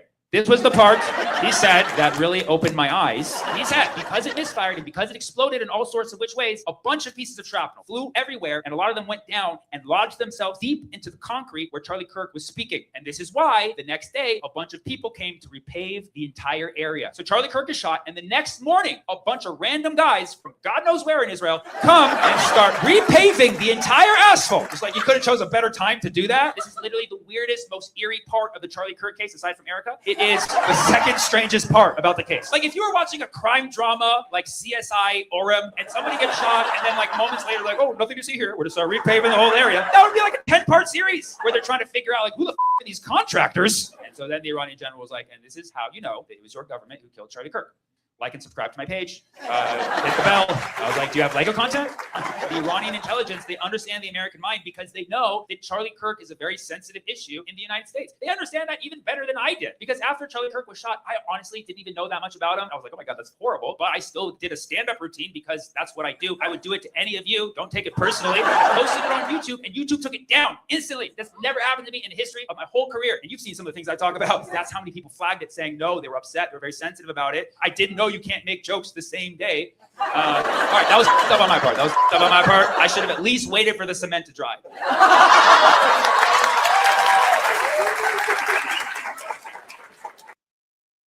That guy's funnier than shit, but he's. Yeah, I love my favorite thing about comics is that they're telling you the truth in a way that is funny, but they're telling you the most ridiculous things that are true. All right, another one. We're lighting it up here. We're gonna get the lighten it up mode going, and then we'll get back to it here. Stand by. This is a deceptive world. You got to be on the lookout, because if we're not careful, the U.S. could become an occupied nation. I mean, could you imagine if the Russians took over the U.S. or Muslims or some of them little Chinese fellas? I'm telling you, it could happen and people wouldn't even see it. I'm glad to see patriotism on the rise. I'm getting my 4th of July playlist ready. Do you know what Israel's national anthem is called? Isn't it just Israel's national anthem? Oh, yeah. Here it is. Ooh, it's time for Fox News. He's an anti-Semite. He's a dog. What do you do? He barked at my flag. I got to call someone. No new wars. This is something different, my guy. Rapture, end times. Prophecies are unfolding. Yeah, hi, do you have room at your shelter? Okay, yeah, I'd like to turn in my dog. No, he didn't bite anyone. He did something worse. Do you euthanize? Well, can you? This Bible sucks. Do you have a Schofield reference Bible? Thank you.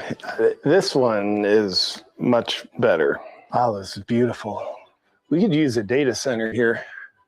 End times are near. Did you hear Trump's approval ratings at 99%? Where?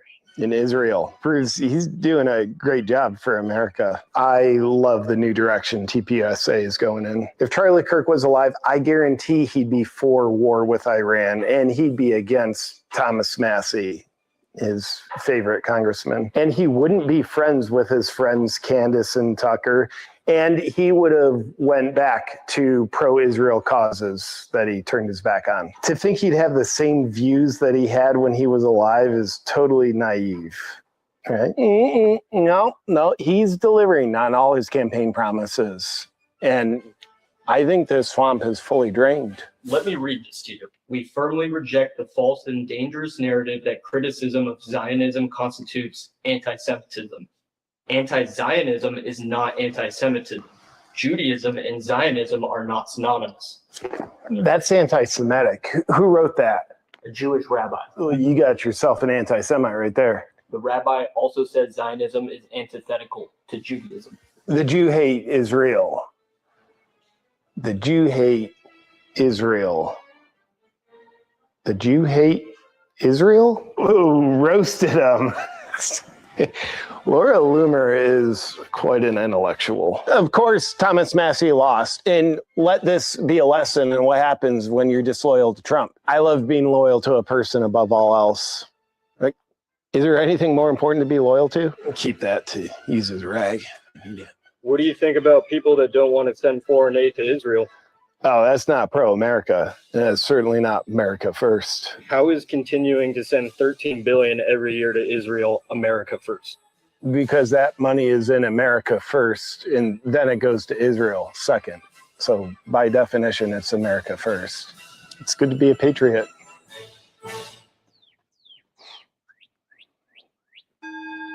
Hey there, my friend. Let me ask you this question. After meals, do you ever feel tired? All right, so that's that. Lighten it up a little bit because I get into it. So I guess where we at here?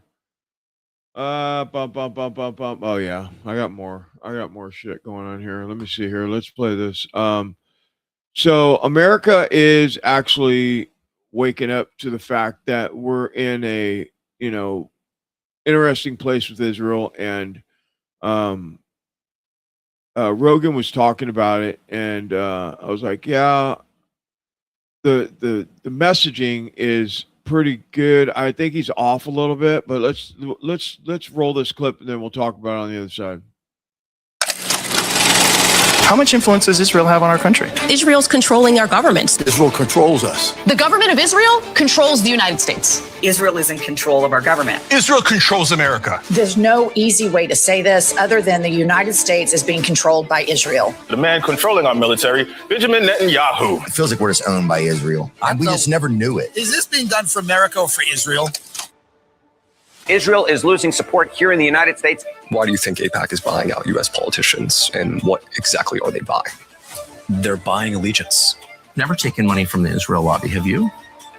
Taken money from the Israel... From AIPAC. You take AIPAC money, don't you? We're not going to vote for anybody who takes AIPAC money. I will not vote for a candidate that takes $1 from AIPAC. It's interesting. I mean, it's interesting. I will not vote for a candidate that takes AIPAC money. I will not vote for any politician that takes any money from the Israel lobby.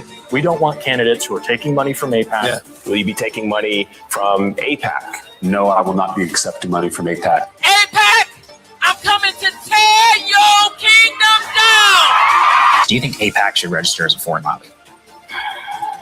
Start listening to the American people and not to AIPAC. Who do you think we're occupied by? AIPAC. Good morning, AIPAC. Thank you, AIPAC. Thank you, AIPAC. Thank you, AIPAC. God bless Israel. The Zionist lobby that's the most influential in Washington, without question. Their belief is that being for Israel first means that does not mean you're putting America second. The Congress of the United States is Israeli occupied territory. My father would tell me the most powerful lobby that there is in this country is the Jewish lobby. It's the Israeli lobby. Why would the President of the United States pay attention to that lobby? They are strong. Strong in what sense? They are controlling many things. When a great power like the United States has conflicting interests with another country, it almost always, except in the case of Israel, acts in terms of its own interests. America first. But when it comes to Israel, it's Israel first. The question is why? Like, what is that? I believe there's one simple answer: the Israel lobby.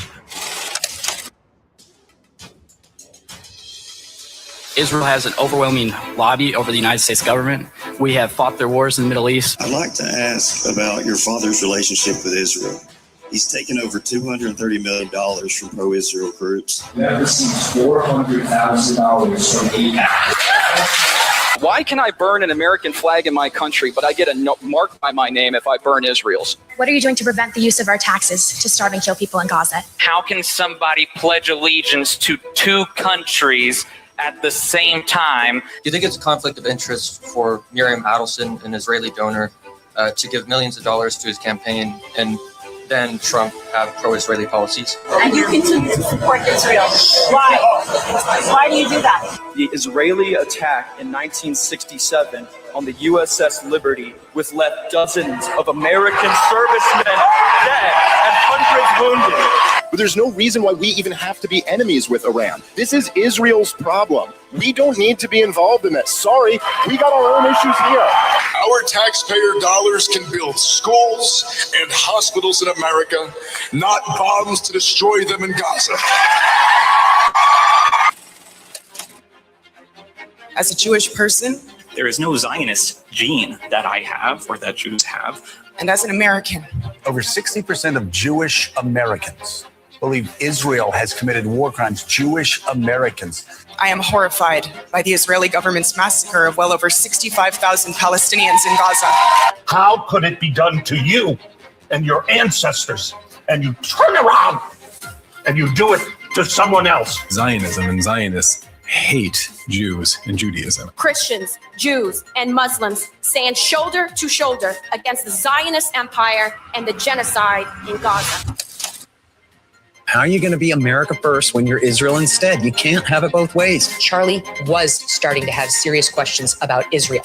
not just its role in the Gaza war, but its influence on American politicians. All of a sudden, oh, Charlie is he's no longer with us and all that. I said, wait a second, what do you mean? What does with us mean exactly, right? I'm an American, okay?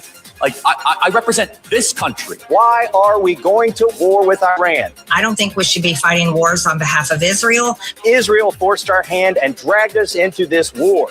Again, you go fight Iran. You go to Israel and fight Hamas. We are American people. It's not our problem. No one wants to fight for Israel. Israel is not an ally. Israel is our top enemy. Enemy. Cut off the goddamn funding. Yeah, so is it real? That was a joke. Yeah, so I mean, it's just I think people are waking up to it. I mean, it's taken forever to get there, but I believe, including myself, that we're actually waking up to the fact that Israel is controlling everything about America, and we need to do something about it. Now, what is that? I don't know. I'm not in administration, and I don't have any ties to the administration, so I don't know how to get to it. But what I do know is it doesn't work anymore, and people are starting to wake up to it. And does that mean that you don't vote, or does it mean that I don't know. I don't know what the answer is. But what I see is people of all walks of life are seeing this, and they're making a stand. Now, will we ever get to a place to where we do something about it? I don't know. I have no idea, but it would be great if we did. It would be great if we could just, I don't know what happened with Trump. I don't know. I've heard all the different things about, Trump is the first Jewish president and all that stuff. I didn't know Trump was Jewish at all, but I've heard a lot of things. Anyway, let's keep moving. So, did I trick you? That's the question with that clip, because that's what my intention was. So Nick Fuentes comes out and he's talking about why Trump lashed out on Netanyahu, and I want to think that he's also coming around to the idea of like this doesn't work, and what the bill of goods that he's been sold are not what's right or good for any of us, especially American citizens. And maybe that's where he's at, or maybe it's either one or two things. He either did that for PR, or he did that because he realized what he's gotten himself into through dealing with Netanyahu. So let's listen to what Nick has to say. Stand by. Trump calls up Netanyahu and has a very bad phone call with him. And he's quoted as telling Netanyahu, "Are you fucking crazy? I kept you out of prison. You're going to make everybody hate Israel. What the fuck are you doing in Lebanon?" This is the conversation. And according to anonymous sources, they say that he was screaming, he was furious. This was reported in the American press and in the Israeli press. And this went out to the public. And what is the purpose of this story getting out there? Because there's sort of two developments inside of this, which is one, the phone call happened. And two, the administration wanted everybody to know that it happened. It's really two stories, which is that one, there is some real tension between Netanyahu and Trump. But secondly, Trump wants that to be public. Why does he want it to be public? Because he wants to embarrass Netanyahu. Embarrass Netanyahu to who? To us? No, he doesn't care about that. He wants to make Netanyahu look bad to the other Israeli ministers. He wants to make Netanyahu look bad to the Israeli public. Why?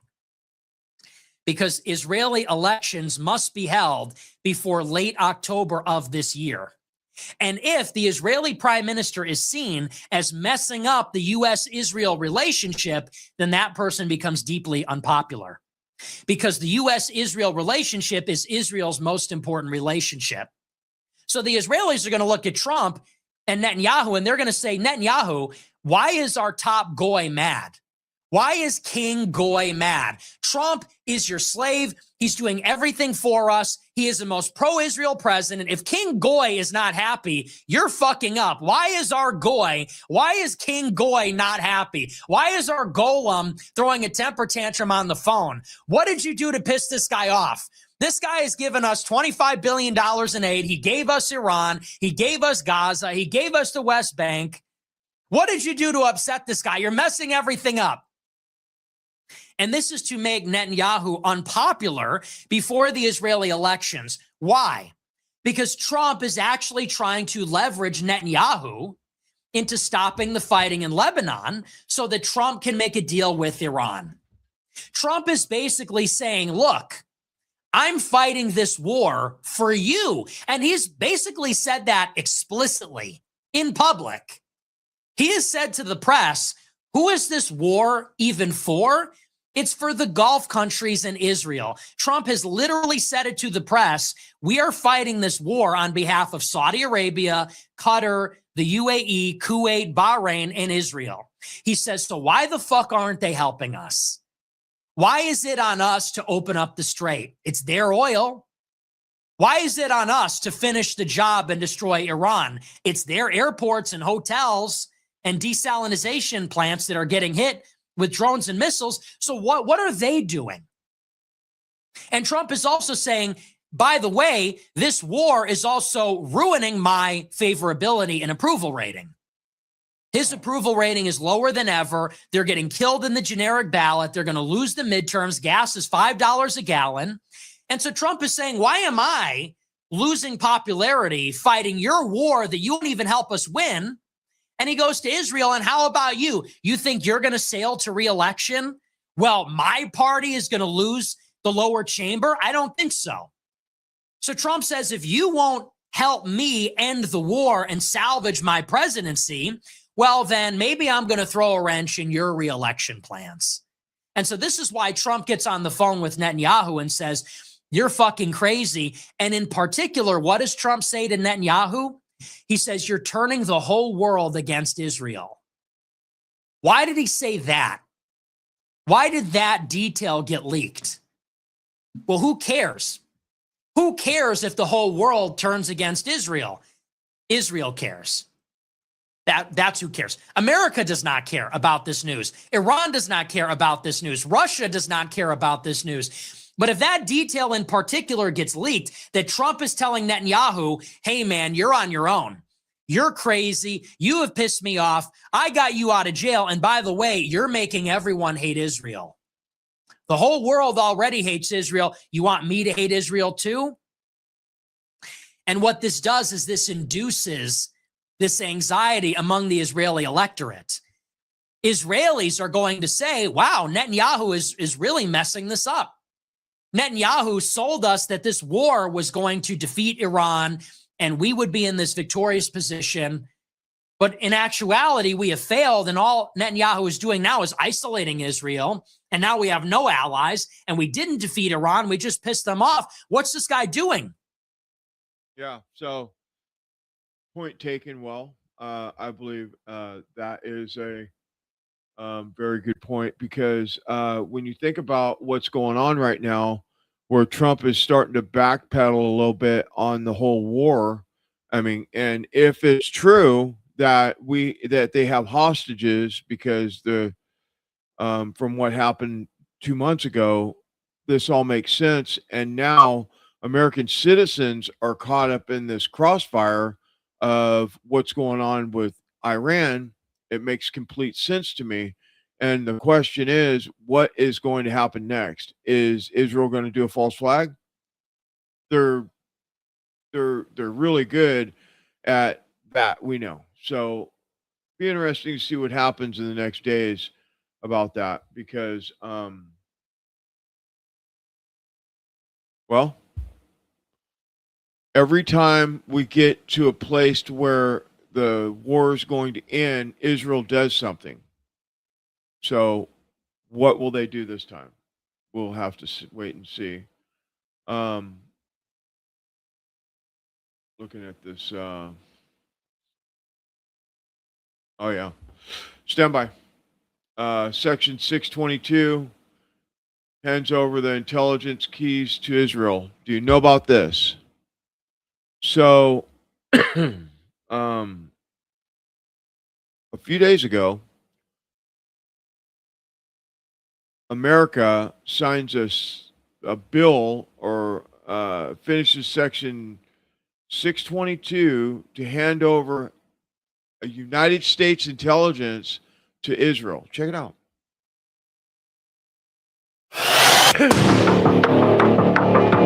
The Pentagon just cranked Israel's counterintelligence threat level all the way up to critical, the highest designation, right there with our worst adversaries.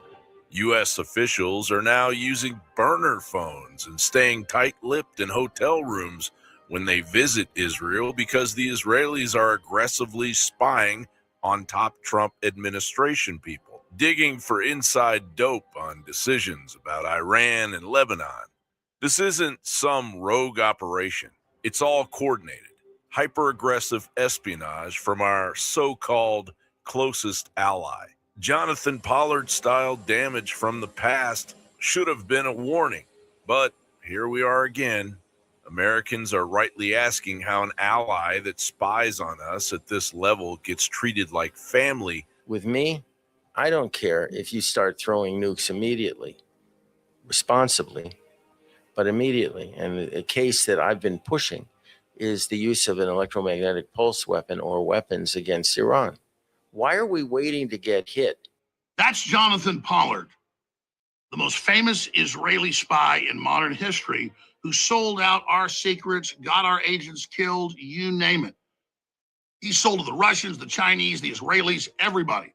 And remember, Trump pardoned him back at the end of his first administration. So now Israel's funding will be within the Pentagon in joint weapons development, but they're going to be allowed into everything and be able to claim co-ownership of the U.S. military-industrial complex that Eisenhower told us to beware the technological elite that control the military-industrial complex. So think about that. Then you've got 38 states that have passed laws or executive orders that if you criticize Israel anyway, or ever boycott Israel, or criticize Zionism, or what happened in Gaza, these are laws that you cannot have any government contracts or government jobs. Totally illegal, unconstitutional tyranny. And that's because Israel admits they're moving their weapons industries here to the United States. And so now if you criticize anything that Israel's doing, you're shut down by the state governments, violating our First Amendment. You add that with the NDAA, National Defense Authorization Act. You got to read that for yourself. Total lifetime fusion integration of everything, from academia to DARPA to MIT to secret weapons development to live intelligence, telemetry, weapons guidance, weapons systems, everything. Remember, the other agencies don't even let each other know what they're doing. The other armed services branches are in competition and let them have their secrets. And that's good to keep things compartmentalized. This is, Congress doesn't even know 10% of what the Pentagon's up to. This is Israel's coup against America. The real gut punch is what's happening in Congress at the exact same time. On the heels of the revelation of Section 224 slowly advancing, Senator Tom Cotton slipped Section 622 into the FY27 Intelligence Authorization Act. This thing locks America into permanent, unbreakable intelligence entanglement with Israel. It mandates expanded sharing, ties it to Israel's qualitative military edge, restricts the president or future Congress from scaling it back without jumping through huge legal hoops and notifying bought and paid for committees, and even pushes sharing with Abraham Accords countries. There will be no unwinding this. We are looking at intel fusion as a pillar of policy, handing over leverage that could bite us hard if relations sour. We'll find ourselves either towing the line for Israel or facing serious consequences. Meanwhile, the Pentagon flags Israel as a top spy threat, and lawmakers are wiring them deeper into our system. This isn't partnership. It's a one-way street that smells like foreign influence money run amok. America first means putting our sovereignty and secrets ahead of any foreign lobby. It's not optional. And it's a major insult on this 250th anniversary of our nation. John Bound reporting for the Alex Jones Network at alexjoneslive.com. Now that's enough to scare the shit out of you. Okay. So that goes with the clip that I played earlier. But if we are willing to give our secrets to Israel, the very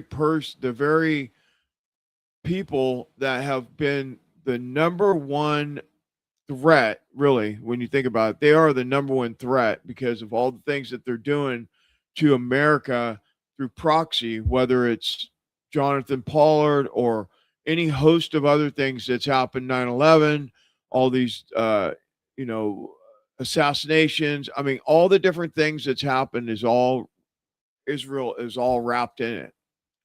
And so the president of the United States is going to give them access to our intelligence? That makes no sense to me. So what is this? That's the question. It's crazy. So then last week, there's this big to-do about the UFC fight that's going on for the 250th anniversary on the White House lawn. And if you don't have a good relationship with Israel, you can't fight. And so Sean Strickland came out talking about it, and he kind of made a joke about it, and it's really taken off. A lot of people are talking about this particular thing because literally, if you have a problem with Israel, the American government will not allow you to fight in the 250th anniversary cage fight that's supposed to happen at the White House. I don't know if you know this or not, but that's exactly what happened. And that tells me that Israel is controlling all the way to the UFC. And so very interesting. Very interesting. We're going to talk about this right now, though. So stand by. Well, you guys, I'm not surprised, but I got the call. I got the call. The UFC higher-ups called me, big names. And they said, Sean, I got to apologize, but you're not Israeli enough to go to UFC 250 Israel edition. The White House didn't clear you. And I'm not really surprised, I'm not really surprised. So, I think moving forward, I would like to just apologize to Israel. I'd like to say I'm sorry, I'd like to apologize to Trump. And I just want to prove that I'm Israeli enough for you guys. Like, for instance, whenever the list disappeared and Trump goes out there and says to everybody that he can't really go into it because people that by association will get prosecuted and their names will be tarnished. I want to apologize because, I don't want them to be prosecuted. Or, when Trump goes and bombs the fuck out of Iran that no Americans agree with, it costs Americans $5,000 to $15,000 to go fight Israel's war. I want to apologize. Sorry, I've been a critic of that. My allegiance was apparently in the wrong place, and I just want to apologize. Or when Trump goes out there and says, hey, Trump, your approval ratings are the lowest it's ever been across all demographics. And Trump says, well, you know what? I have a 99% approval rate in Israel. I want to apologize, and I want to repent. Apparently, I'm not American enough to go to Freedom 250. But I still got my ticket, so maybe we'll just go. I'll bring the bell, and we'll just stand outside the gate, and we'll just let them know what we really think about Trump and Israel. Did you see that Sean Strickland got banned from the White House for talking about Israel? I'm not surprised at all. I mean, freedom of speech is what really makes this country great. And when you can't criticize a foreign nation, come on, man. We ought to be able to criticize our own nation, let alone a foreign nation. In fact, that's the only nation you're not allowed to criticize. So something's going to change because evil empires don't last forever. There's always a rebellion. You ever seen Star Wars? That's what's going to happen, bro. Darth Vader's going to get took down. what are your thoughts on the UFC White House just in general? Like, obviously you said that you didn't really want to be on the card anymore, but it's such a spectacle, right? I don't remember ever saying that. Okay. I do want to be on the card. You do want to be on the card. I do. And this is what I got to say. First off, I ain't jealous of any of those fighters. I'm so happy for those fighters. I don't think you could have got a better main event. I'm happy for every single last fighter on that card. If they need me to fill in, if I'm healthy, hey, I'll do it. For the UFC, I think it's great. It's beyond great. It's literally the perfect scenario. But as far as I'm an economics major. I love studying politics on the political side of things, not the UFC's business. That is, of course, they're going to say yes to it. But what I think personally is that our government is desecrating its role in society by entertaining sports. Our government is to protect and serve the people, and really should be as minimal as possible. And when you're doing all of this stuff, hosting sporting events, it's really outside of what the goal of the government was intended to be, because our tax dollars and resources are funding this operation. And like I said, I'm not criticizing the UFC. I love Dana. I love Hunter. I love Sean, Mick. I love all of them. And it's an amazing thing. It's a once in a lifetime thing. But the government should never be hosting sporting events, because there's more room for corruption, and we already have a corrupted government. And so that's my thoughts on it, is that the government is supposed to protect us, not entertain us. Yeah, how's that? What do you think of that?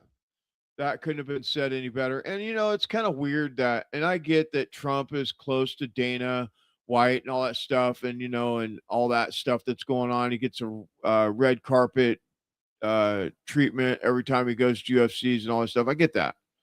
But last time he went to a UFC, it was a mixed bag. A lot of people were booing him. And I don't know if it's because the Iran war. His popularity is lower than it's ever been for any president. And that's bad. So it'd be interesting to see how this thing really goes down, because he's right.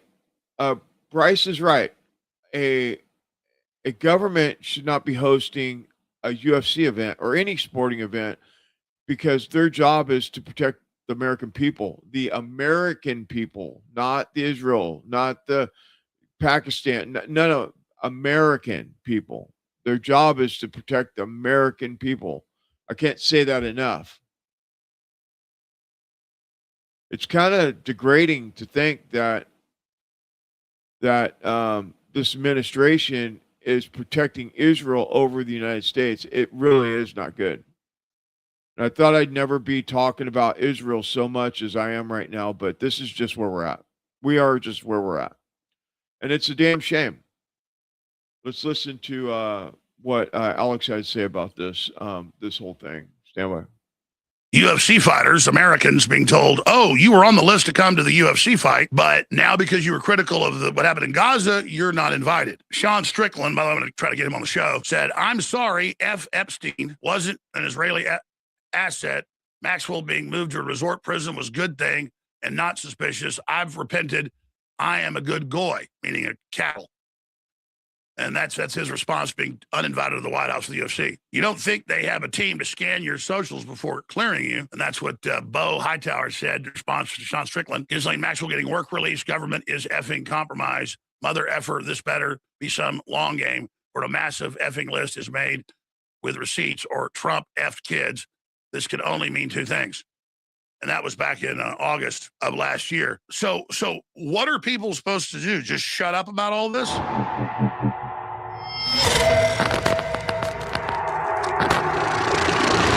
We have the establishment of a social credit score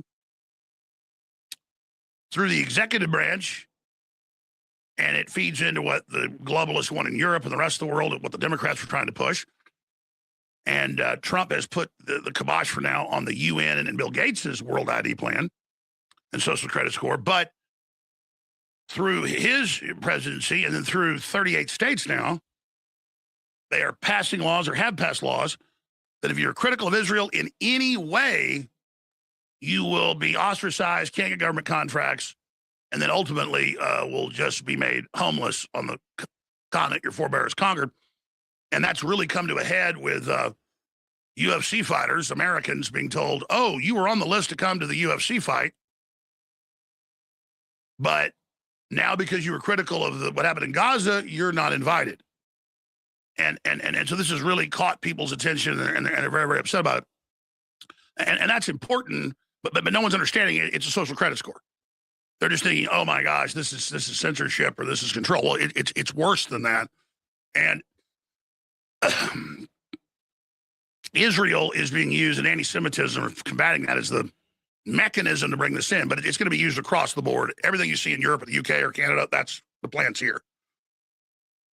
Criticize your kid being drag queen story timed, criticize the government doing force euthanasia, anything. Pray 100 yards from a abortion clinic, 3 years in prison in the UK. That's all coming here. And Trump didn't lift a finger during all the censorship in his first administration. And they finally, as I predicted, censored him and took him off X and everything else, or Twitter at the time, Facebook, you name it. They wouldn't even carry any of his speeches he gave after that. Fox banned him for a couple of years. And then he was suddenly upset about all of it and promised to stop it when he got in. It had some hearings and has done some things.